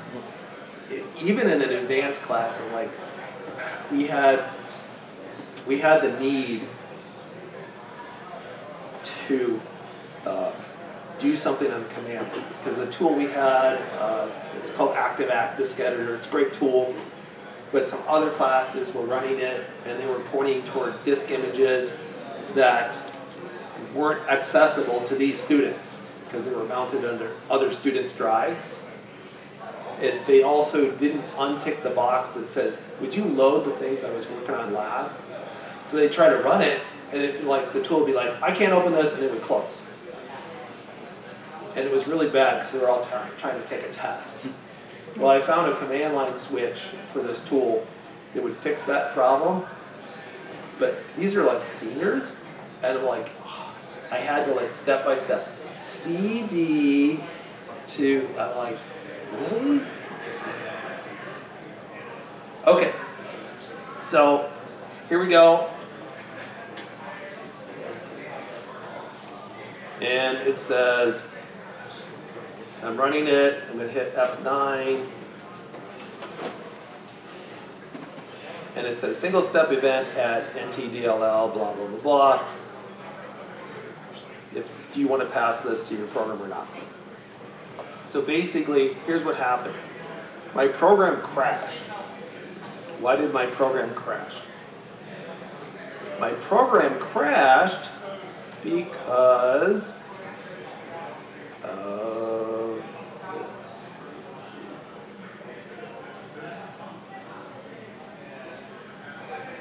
see. Notice how I gave it this bad value, dead beef.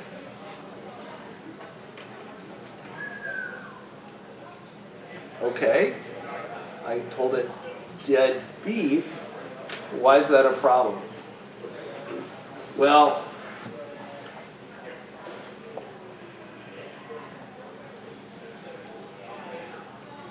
the problem is this. I can't give it the stack address directly. And here's why I can't do that. What does this address start with? 0, 0. What is that? It's a null terminator. You see the problem? If I try to copy a string, it contains that value. It goes, oh, that's a null. We're done. Stops copying. So on the command line especially, this is a bit of a problem. And this actually is good timing because this is a good stopping point. So let's take another little break, maybe 5-10 minutes or so. When we come back, we'll talk about ways to get around this. So we'll go back to our slides and talk about how do I get around these sort of issues. So let's do that, and I'll see you guys in a couple minutes here.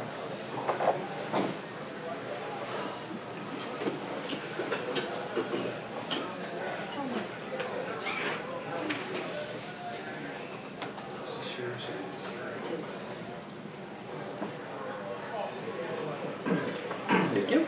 Got a question. So Sure. This is kind of new to me, but I just started security, so it would be a good starting point. You said you used to be a programmer and then you went into security. It would be a good starting point. PentesterAcademy.com. Which might sound like I'm trying to sell you something, which I sort of am, but I don't get any money if I do.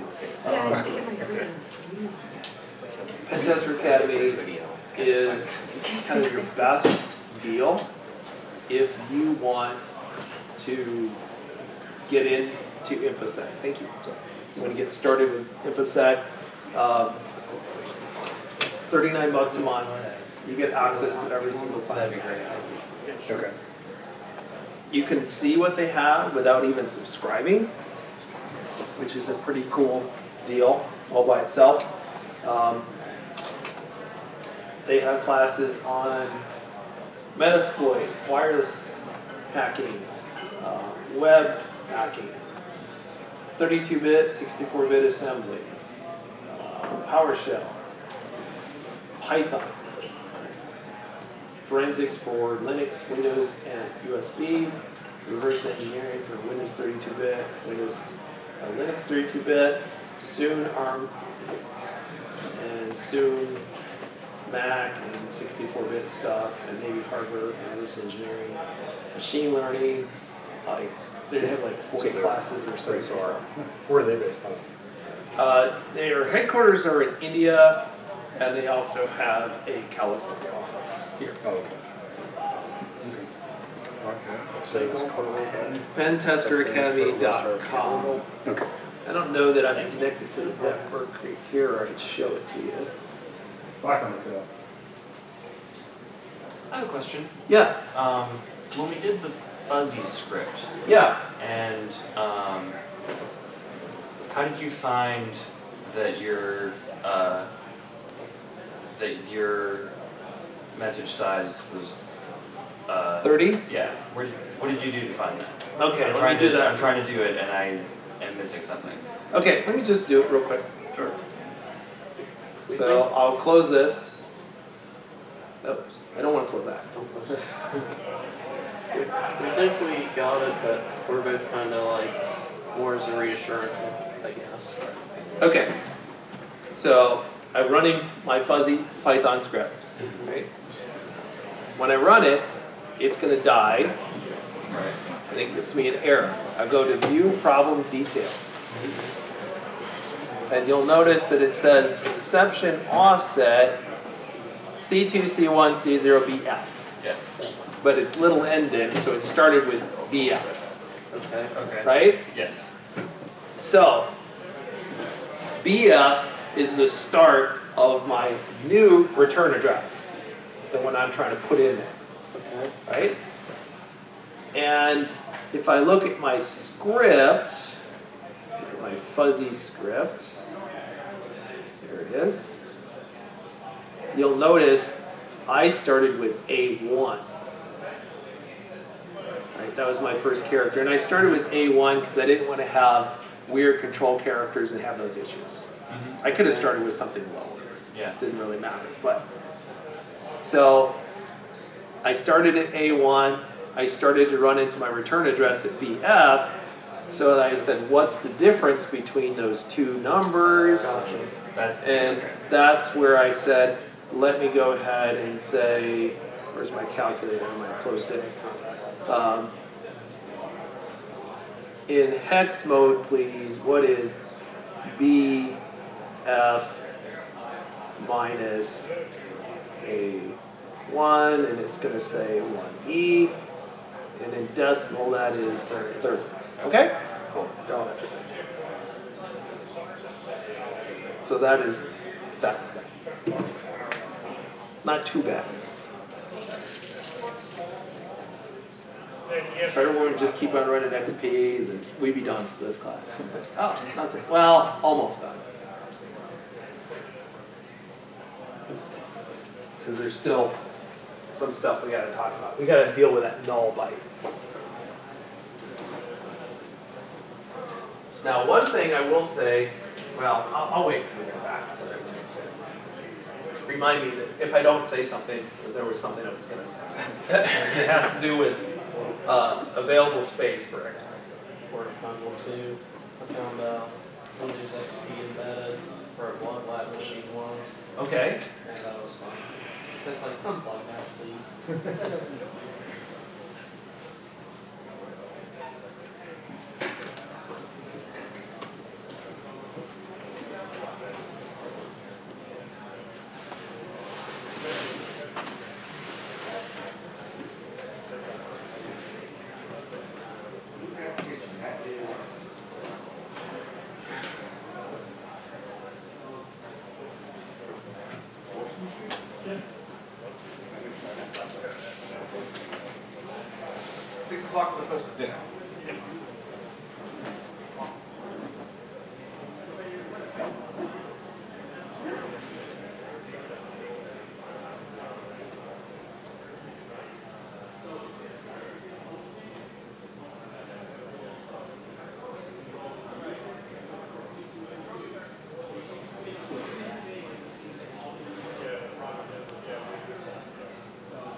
Have you heard of a program called Soft Ice?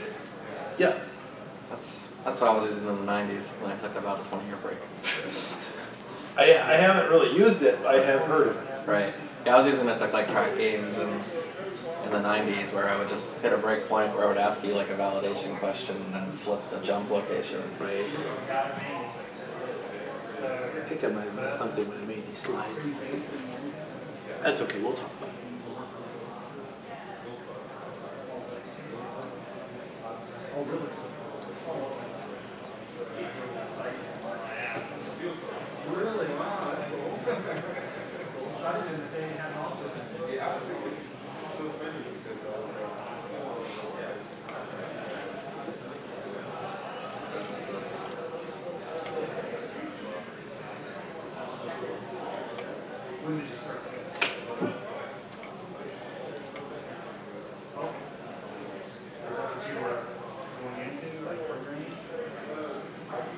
I have a really basic question. Sure. So the little endian, when we're looking at that, what I guess it's a 32-bit number. Little endian means that within each of those words, like that. You just flip the order of everything. Okay, so what I'm looking at is the first word doesn't matter because what I need is the last. Where it gets weird is like Why is BF? when we're looking at the stack, Yeah. and the stack is by default displayed in 32-bit chunks, right? Yeah.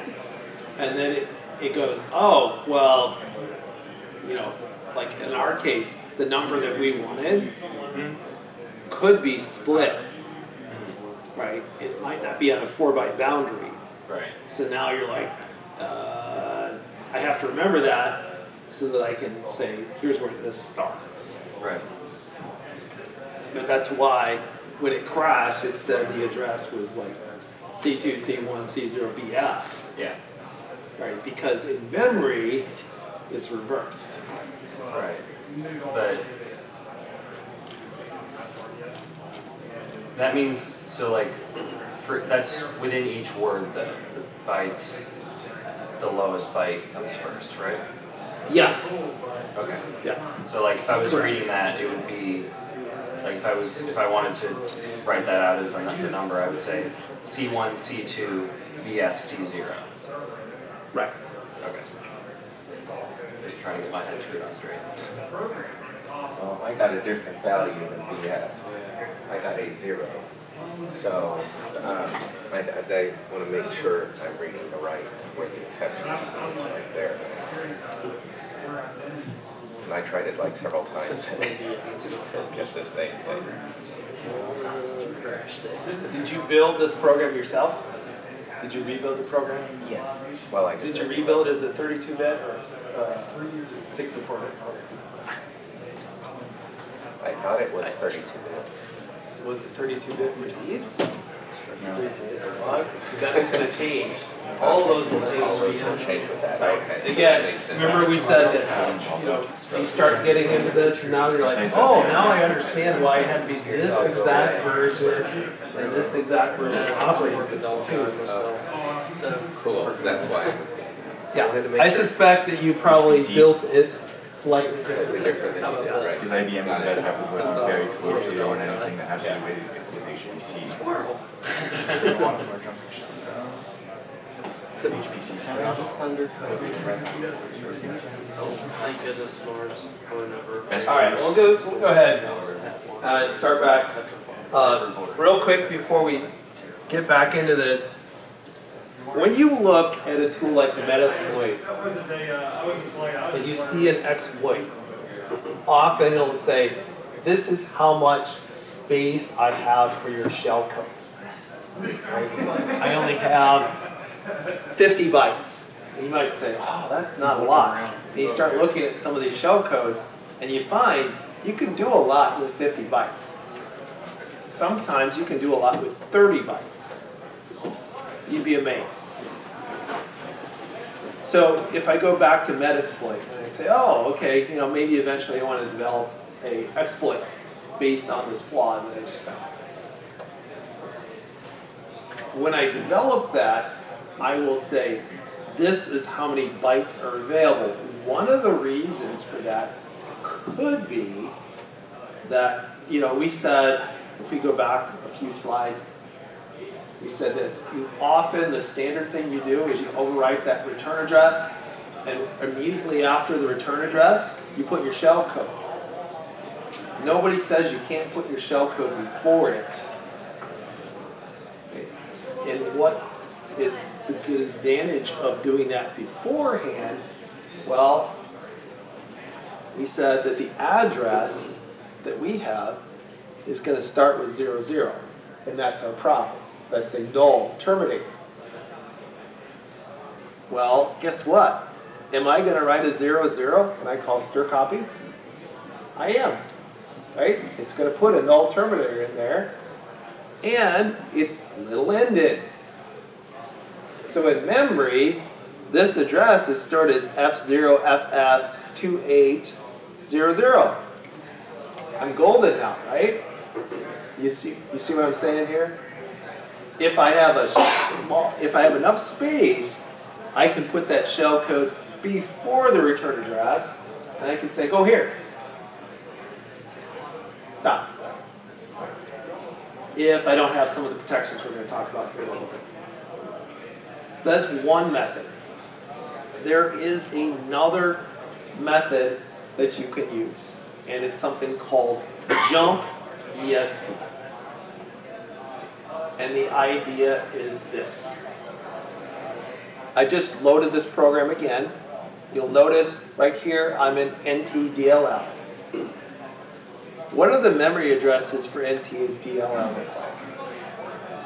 Hey, there's not a leading null byte, is there? There's more than just this one DLL that's loaded.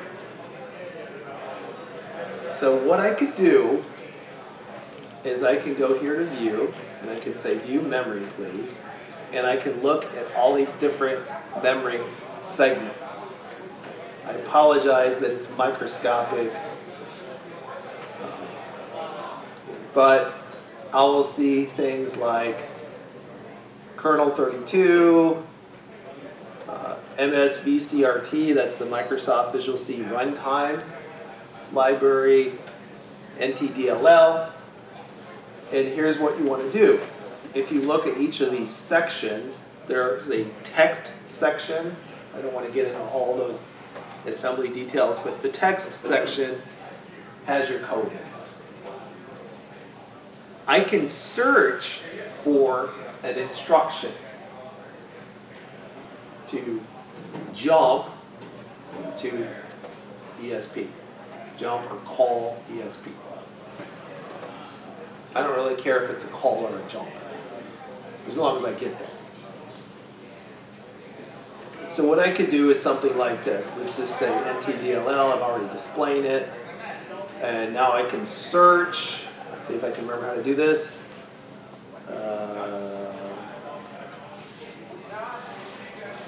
I want to find a command. I'll search for a command. And the command, hey, guess what? It's already here in my buffer. Jump GMP ESP. Fine. Now I have an address. So I take this address, and this is the address that I'm going to put into my location. So if I go back to my testing,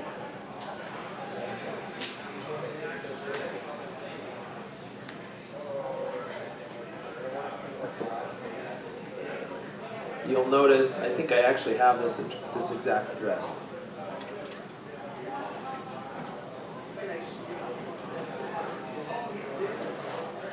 Okay, it's not this one, but it's a different one.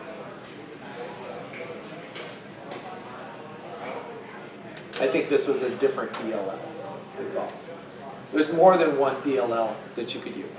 But basically, all you need to do is say, that's my return address. And that's the one you poke in there, and it goes back to where you're stacked. It's a beautiful thing. and that works very well. That is useful definitely for Windows. Some versions of Linux it might also be relevant. Now, it turns out when you get into 64-bit, it's a totally different animal. So the biggest thing is, so far, let's just check and make sure we kind of figured out how all this stuff works. What do I need? I need to have something where I stupidly let the user input code or input data into a part of my program where I'm not checking stuff.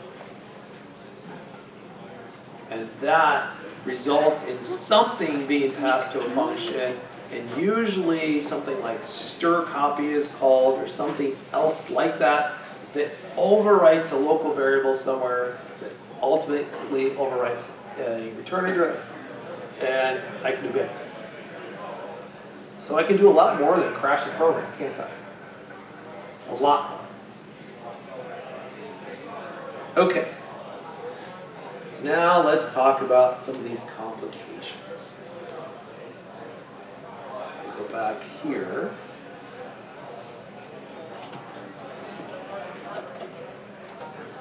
Stack protections. How do I make this difficult for you? Well, there are a couple of standard schemes for this. The first one we're going to talk about is a non-executable stack. Sometimes you'll hear people talk about the NX bit, different memory areas in your Intel system can be flagged with permissions. Read, write, execute. Standard Linux or Unix permissions. So you can set the don't execute bit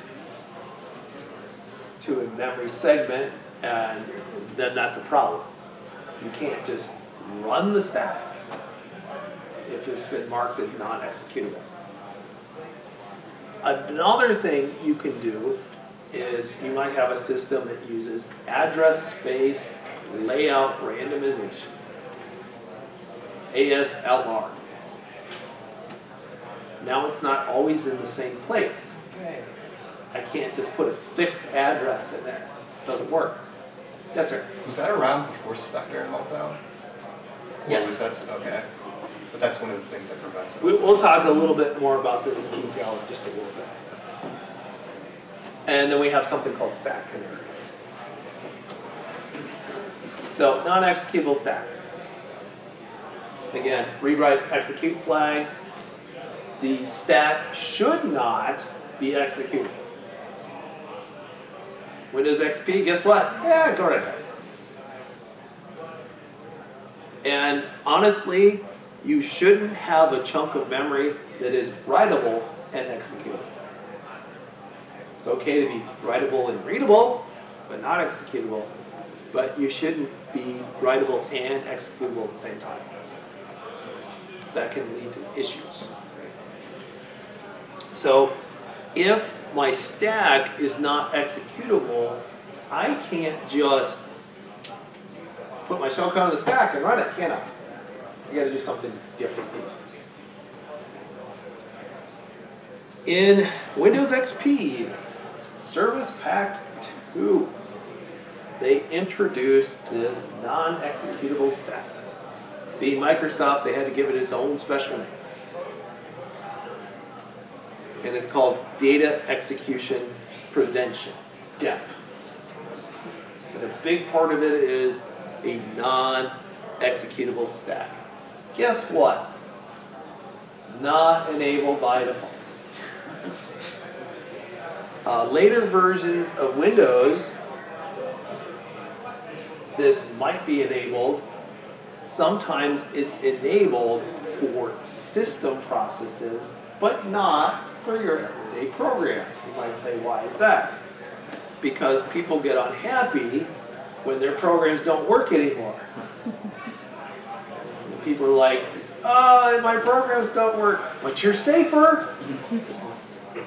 It's like, I want to be safe when I fly. You stay on the ground, you're safe now. but you're not doing what you wanted. Well, actually, you're not going to be as safe because you're going to drive, and that's a heck of a lot more dangerous than flying the airlines, isn't it? Anyone afraid to fly in here? I'll take you flying sometime, then it'll really be afraid. Then you're like, those airlines are awesome. Yeah. What do you want? My father used to fly. You want to fly a chopper and really get the fear going, or you want to go in an airplane? You know, you can do either one. We did a little twin engine, and it seemed like every nut and bolt was just a little bit loose because all of it wiggled. Oh, well, definitely the chopper does. Because everything wiggles on a chopper, right? In fact, I remember one day I was watching someone else, they came in their chopper, and I'm like, wow, it's a good thing that I can't see the tail when I'm in the chopper, because they're sitting on the ground just getting ready to shut it down, and that whole tail is going like this. I'm like, yeah, glad I can't see these things. You kind of feel it. I'm like, boy, you know, these little choppers especially. You get a little gust of wind, and you're up on your side. And yeah, it usually goes back. Usually. Like, hey, that's weird. Oh, back to normal. Okay. Other things that can be done that make your life difficult. ASLR, address space layout randomization. Here's what gets localized. This is for Windows. Linux is slightly different. They will randomize the heap. What's the heap? We haven't talked about that. You're correct, we have not. But the heap is the other way of allocating memory. We said stack variables are sometimes called automatic variables. You just go, integer x. It says, okay, here we go. Well, that's not the best way to allocate memory if I have a lot of memory to allocate.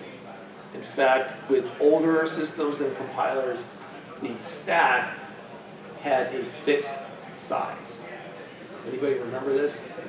You want a 4K stack or an 8K stack, you actually have to specify this. Some microcontrollers, you still have to specify this. Microcontrollers is like, this one has 16K of RAM. It's huge. So you still have to specify how much stack space you want.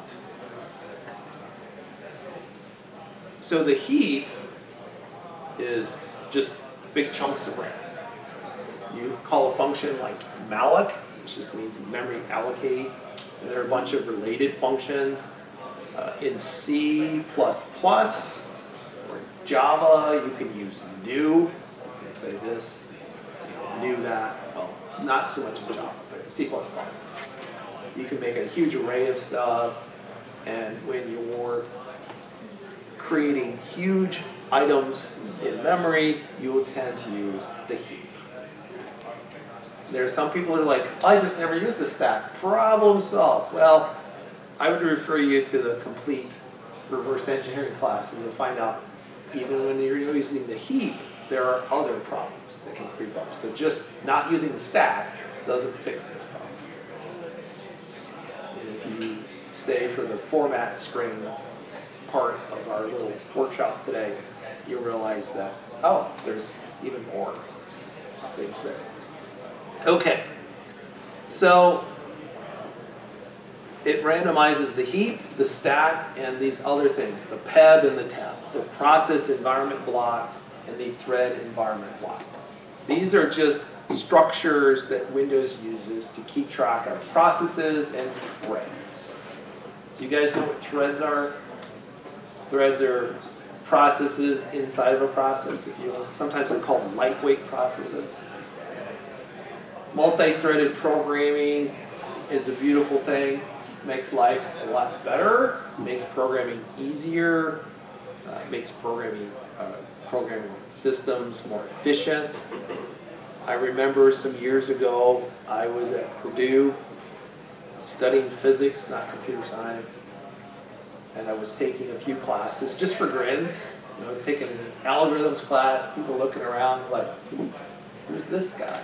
They're all seniors, they put it off to their last semester there because they didn't want to take this class. I haven't seen you before, and I've been here for 4 years. Who the hell are you? I'm like, oh, I'm a grad student here in physics. I'm just taking this for fun. I'm like, for fun? What? And I remember an OS class that I took, and it was taught by a professor. He had just got his PhD in computer science. And someone asked him about threading. And he said, I could only give you hand-waving arguments about threading. This is like a research topic, and blah, blah, blah. And I'm like, at the time, there was an operating system called OS2. Anybody ever heard of it? Yeah. I ran it. It was awesome, but, you know, I was talking to the Red Hat guys the other day. I'm like, I just hope that IBM doesn't do to Red Hat what it did to OS2 and some other things. I know this is being recorded, so I'm not going to say too much more about IBM, but sometimes they take successful ventures and make them a little less successful. Hopefully that doesn't happen. You know, OS2 had been out for years at that point, and people were running OS2. I'm like, hand-waving arguments, this guy is not in touch with reality. You got a shipping operating system out there. OS2 programmers are like physicists. Everybody wants to hire them, but not to program OS2. Well, definitely not today. But even back when you could still buy OS2. But why do people want to hire OS2 programmers? Because they understood things like object-oriented programming, multi-threaded programming better than a lot of other people because they've been doing it a long time. So this was introduced in Vista.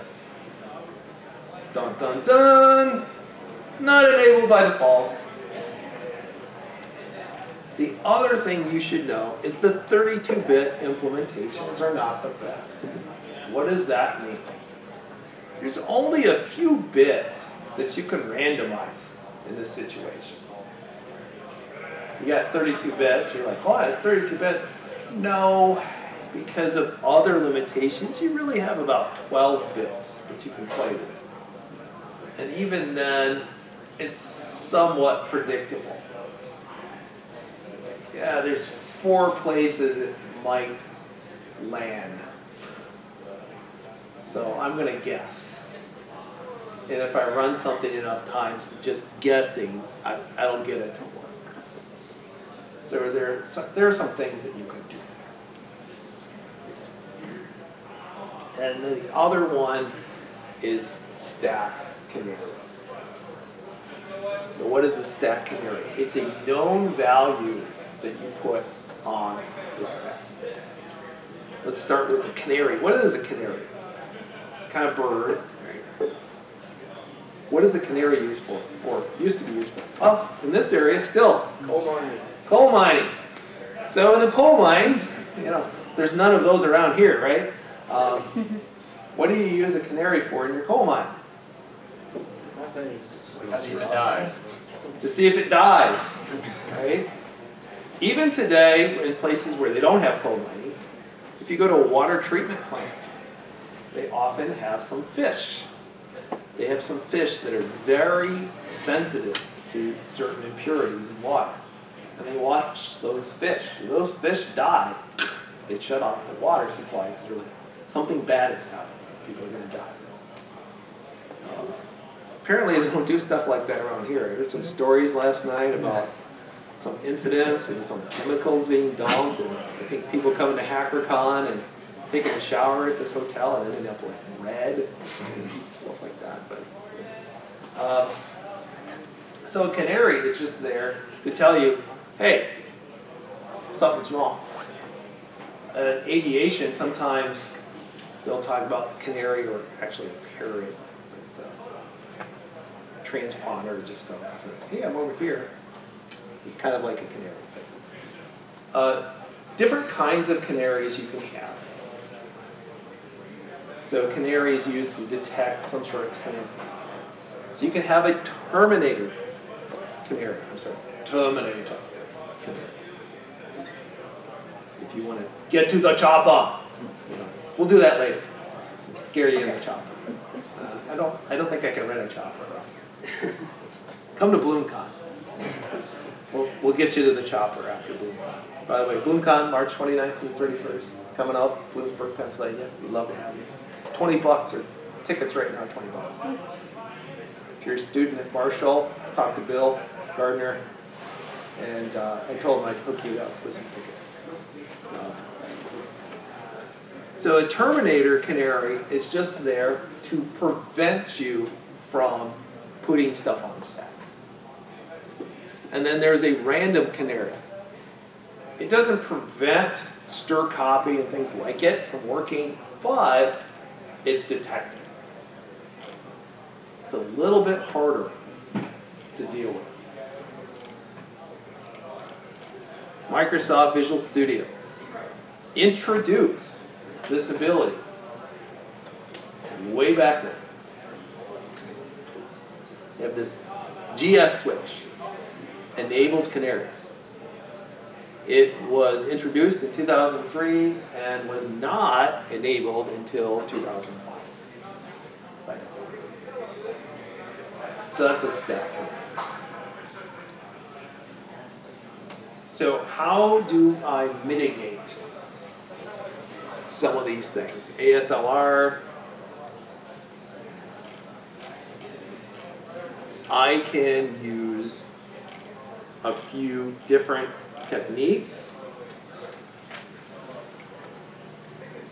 in order to mitigate this. So let's go back to what we just did. We used a jump ESP instruction. We found it in a library. So what am I going to do? Now the libraries are loaded in random places. They're not loaded in the same place every time.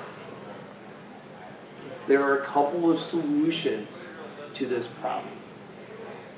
One of them is to use what in the Linux world is called a PLT, procedural linkage table. It's called something slightly different.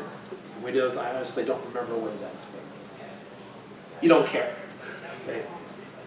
And here's the way it works. Whenever I have a library function that's being called in my program, in the space where I have my main program, it will create this table that says, I want to call stir copy in MSVCRT. Where is it? So instead of calling stir copy directly, what happens is it creates this table in memory, and then when it loads everything in memory, it says, let me fix this up for you. Let me say, for this version of this program that ran right now, this is where I can find stir copy. So you can attack that. You can read the table out. Read the table, and then you're like, oh, now I know it. Now I know what it is, now I can do some other stuff. It's a little complicated, but you can do it. You can also do something called return-oriented programming, or ROP, or ROPE, depending on who you ask. And we'll get into that in a little bit. Or you can brute force it. We said that there are only a few choices that are available, and you can brute force your way into it. So you might say, well, how would I do that?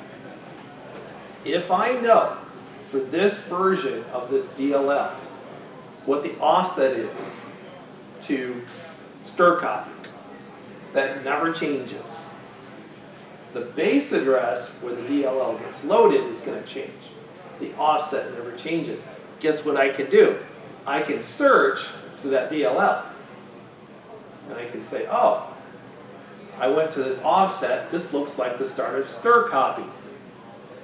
Great. Problem solved.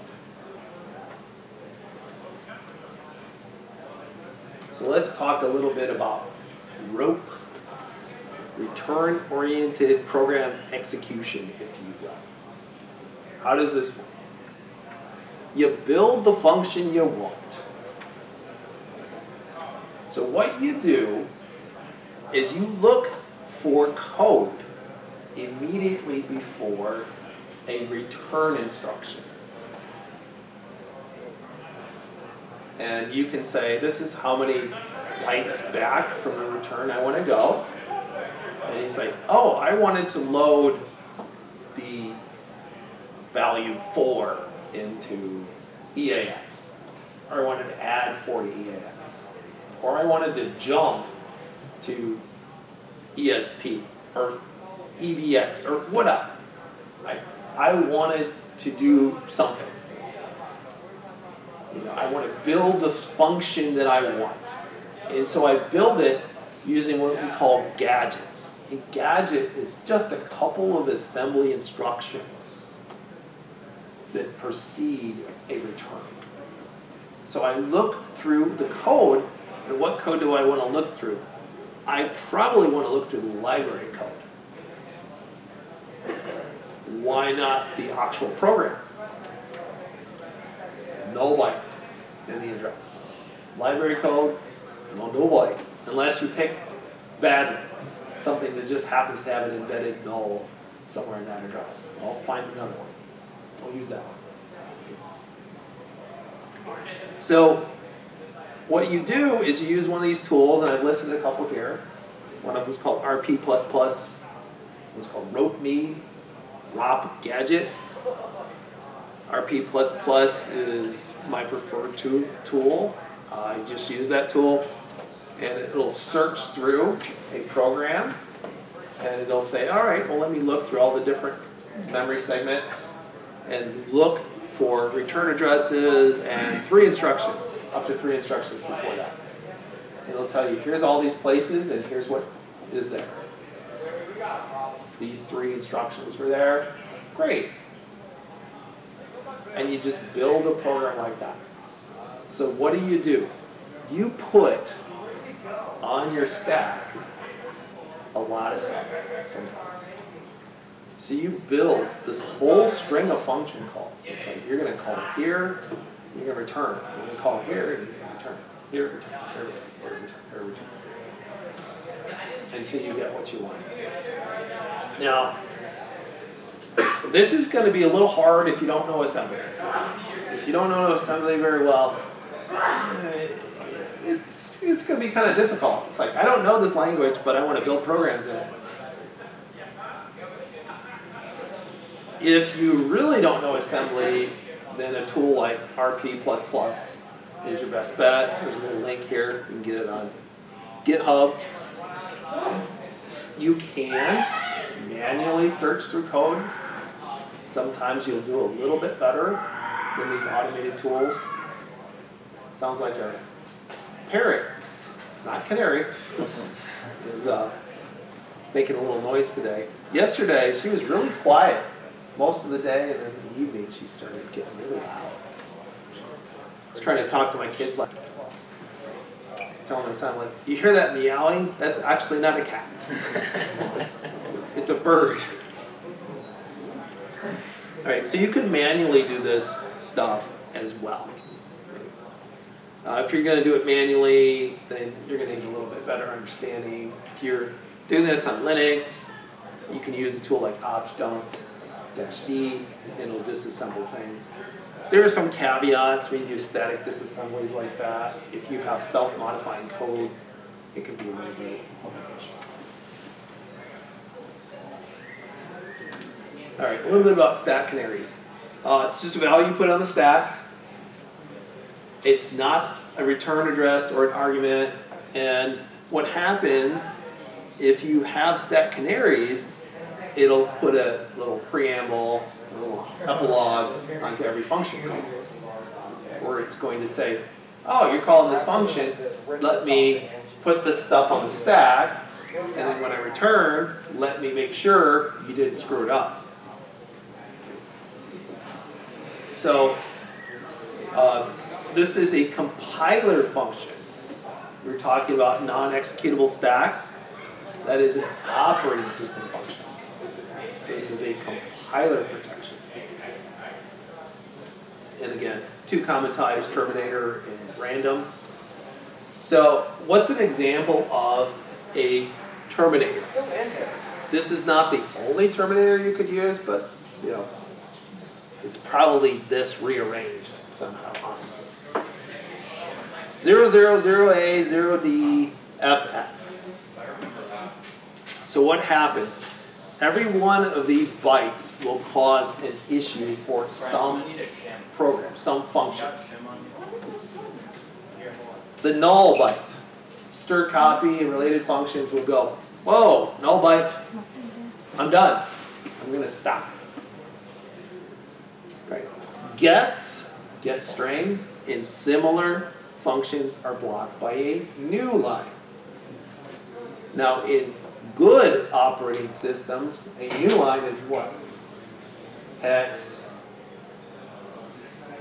0A? Or is it 0D? I want to say 0A. But, and then there's Windows. You probably encountered this before. You're looking at a text file. You're like, why does every line go off into infinity? And it's because it was edited on something other than Windows. DOS and Windows are the only operating systems that do carriage return line feed. Everyone else just says new line, done. So those two characters are going to cause problems for things like gets. It's like, oh, you hit enter, basically. And what about FF? File functions will interpret that as an end of file marker. So, you know, there's something for everybody. It's an equal opportunity offender, if you will. Some people are like that, especially people in InfoSec. It's a goal. I try to offend everybody equally. Now, here's what's wrong with this. If it's a static value, can I search for a static value? Yeah, that's pretty easy. Can I overwrite the static value with itself? Yeah, I could possibly do that. Right? Again, think back to the earlier discussion that we had. We said, if I have a problem where I can't use something like jump ESP, I have enough space, I can put my shellcode on the stack. Right? I could possibly put my shellcode on the stack and overwrite the stat canary with the stat canary. Done. In fact, when Microsoft first added this protection, they made it worse. They made it easier to exploit programs compiled with their compiler until they fixed it. Okay, random canary. Doesn't stop things, it just detects. It's like that LifeLock commercial. Like they still running this. You guys know what I'm talking about? It's like the guard at the bank. You are being robbed. Why don't you do something? I only detect. I don't stop things. Right? That's a random canary. You are being hacked. Okay, thank you. Thank you for telling me. I guess it's intrusion detection, not prevention. But that's a topic for another day. A lot harder to thwart though, isn't it? I don't have a static value. So now if I'm trying to put my code in that area, I'm trying to say, oh, I'm not gonna overwrite this. You know, I'm gonna put my shell code in there. This is gonna be great. And you're like, no, it isn't. It's not gonna be so great. So that's a random canary. So how do you attack Terminator canary? Right up to the canary. And again, if the stack is executable, this is the easiest. If it's not executable, not strictly required, but still, you know, you could do it.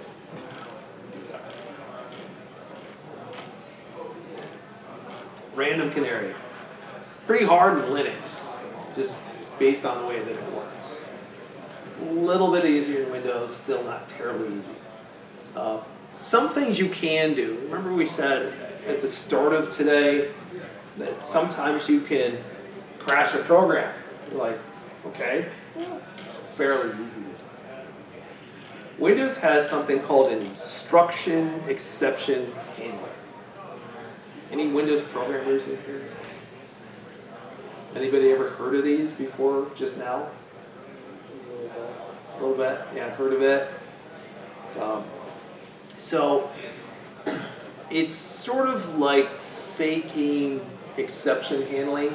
Exception handling is a function of C++ and Java and some other languages. And at the operating system level, they're essentially faking that with structured exception handling. And I could modify the stack and intentionally cause it to raise an exception. And if I have somehow managed to change the exception handler, I'm golden. Now I have an exploit, right? I created an exception. I've already, infiltrated your exception handler, if you will. And you go to my Trojan or altered exception handler, and bad things happen. You could try to brute force it, but yeah, good luck with that. It's a 32-bit value. That's a lot of bits. We talked about the ASLR mitigation. We said, yeah, it's kind of 12 bits, maybe a little bit less that you're effectively going to change. So, this is a lot harder to get around. All right, so I just want to give you a quick summary of at least the stack overflow stuff. So if the user has control of a variable, it's passed to a function, you could have an exploit, possibly. Overflowing that variable can overwrite other stuff, including that return address, thus redirect your program. Several protections that you might find in modern versions of Windows or Linux. ASLR, protection provided by the OS. Non-executable stack is a function that you can have provided by the compiler, and stack canaries are also provided by the compiler. So real quick here, we hit the correct button. Go back. Wow, I just barely tapped the power button. I know it's about lunchtime. I wanted to kind of finish up, and then, after lunch, we'll talk about format strings. Get my laptop here a second.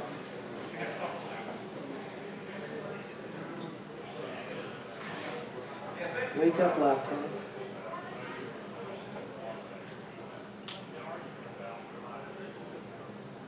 And if it takes too long, then we might just have an early lunch break.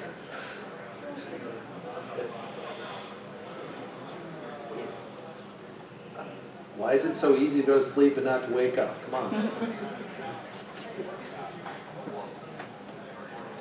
Usually have the opposite problem. Yeah, especially when you're traveling, right? You're always like, I can't go to sleep. And I have the most horrible room, too. It's like right by the elevator. I mean, right by the elevator, like, there's a rack or whatever, closet, and right behind it is the elevator. It's like the elevator's like literally right there, and you have to walk by it to go to the bathroom, and it's horrible. It's just absolutely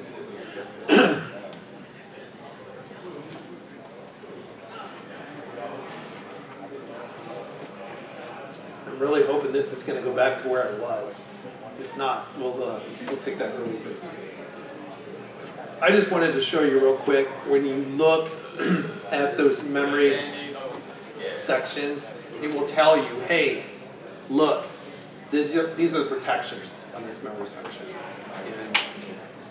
And you can see that the stack is not executable. Yeah, it totally did that to me, didn't it? Yeah, it sure did. After lunch, if you want to see that, we can go over that real quick. If not, 1 o'clock, I think we're going to start back up, and we'll talk a little bit about format strings. So if you know anybody that wants to talk about that, maybe they missed this morning, that's fine too. You want to come by at 1? I guess I'll see you guys then.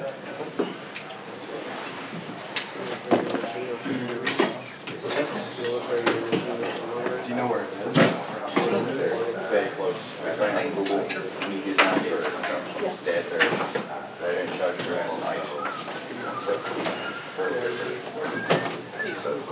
Sure.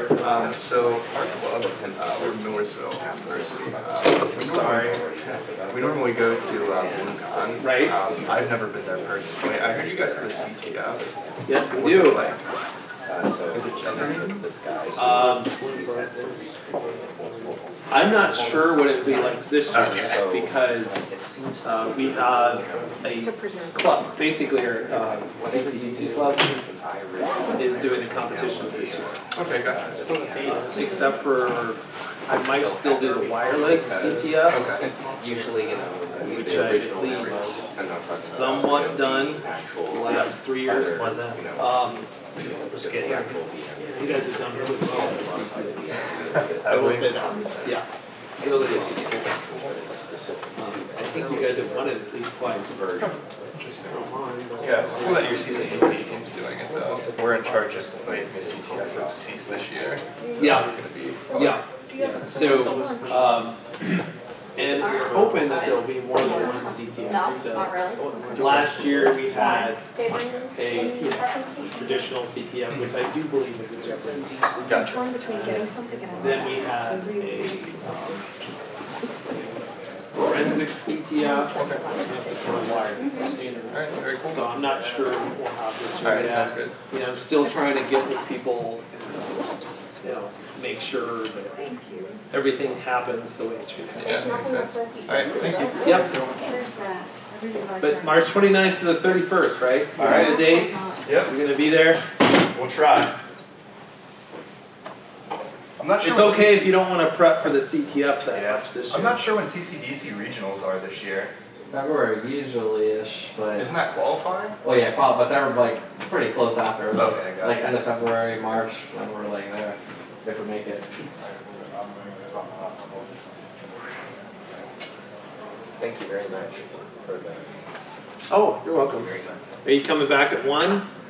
Yeah, I believe so. Okay. I think I'm gonna sign up for the CTF and try that.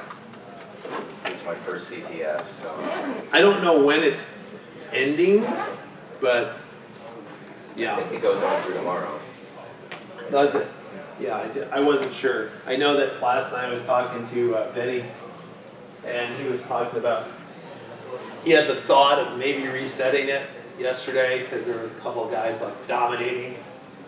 Yeah. And then he decided against it because some other people started stealing all their money. Yeah.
everyone's at lunch. Have you eaten?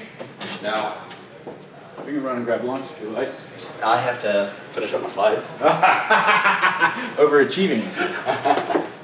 Well, I have it. So I did the.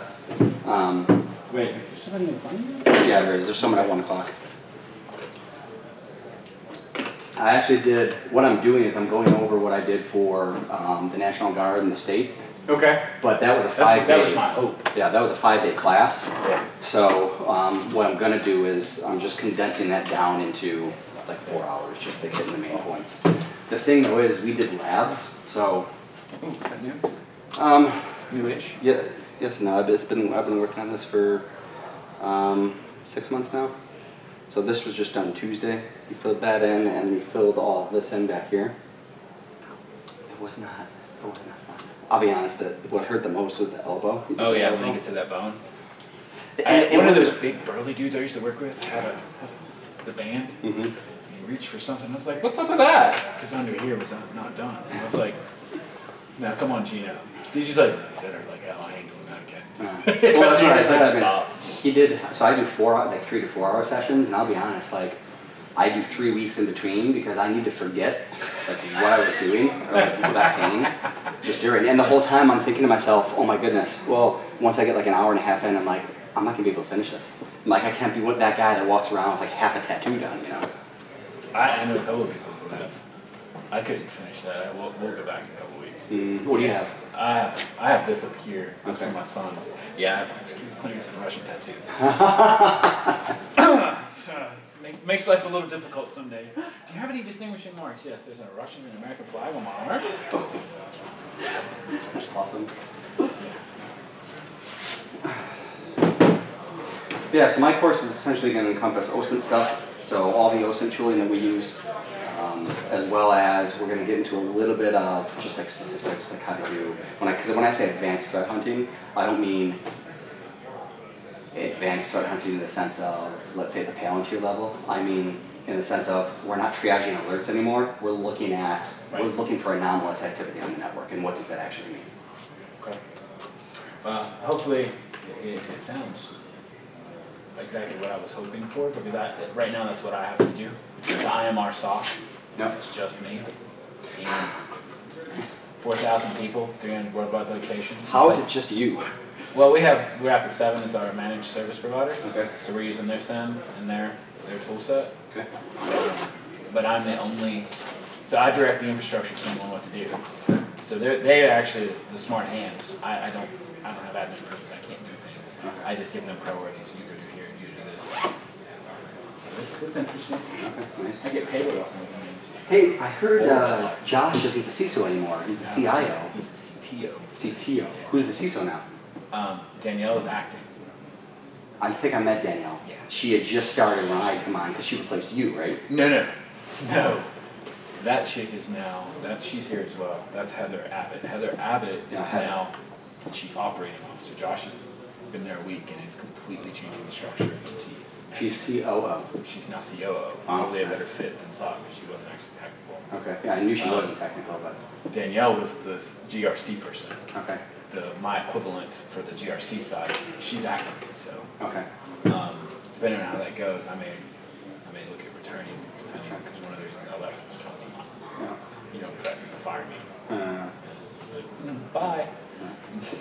Yeah. So, well, now that Josh is the CTO, because I know he's trying to change that culture, that's the way to go. Yeah. I'm gonna have stuff like that too, like, you know, I'm a cynic at this point, but like approaching stuff without the cynical attitude, context, so understanding. I don't know if I'm gonna use you guys as an example for like context when taking over networks and running security operations, but I have a couple examples where, I don't know if you've ever heard them or not, but like we've gone into I built infrastructure that was shit just because it turned out that I had 2 days to do something and I didn't have enough time, but I had to, the CI or the CFO wanted to like grease the board and I needed to get it done by any means necessary. So.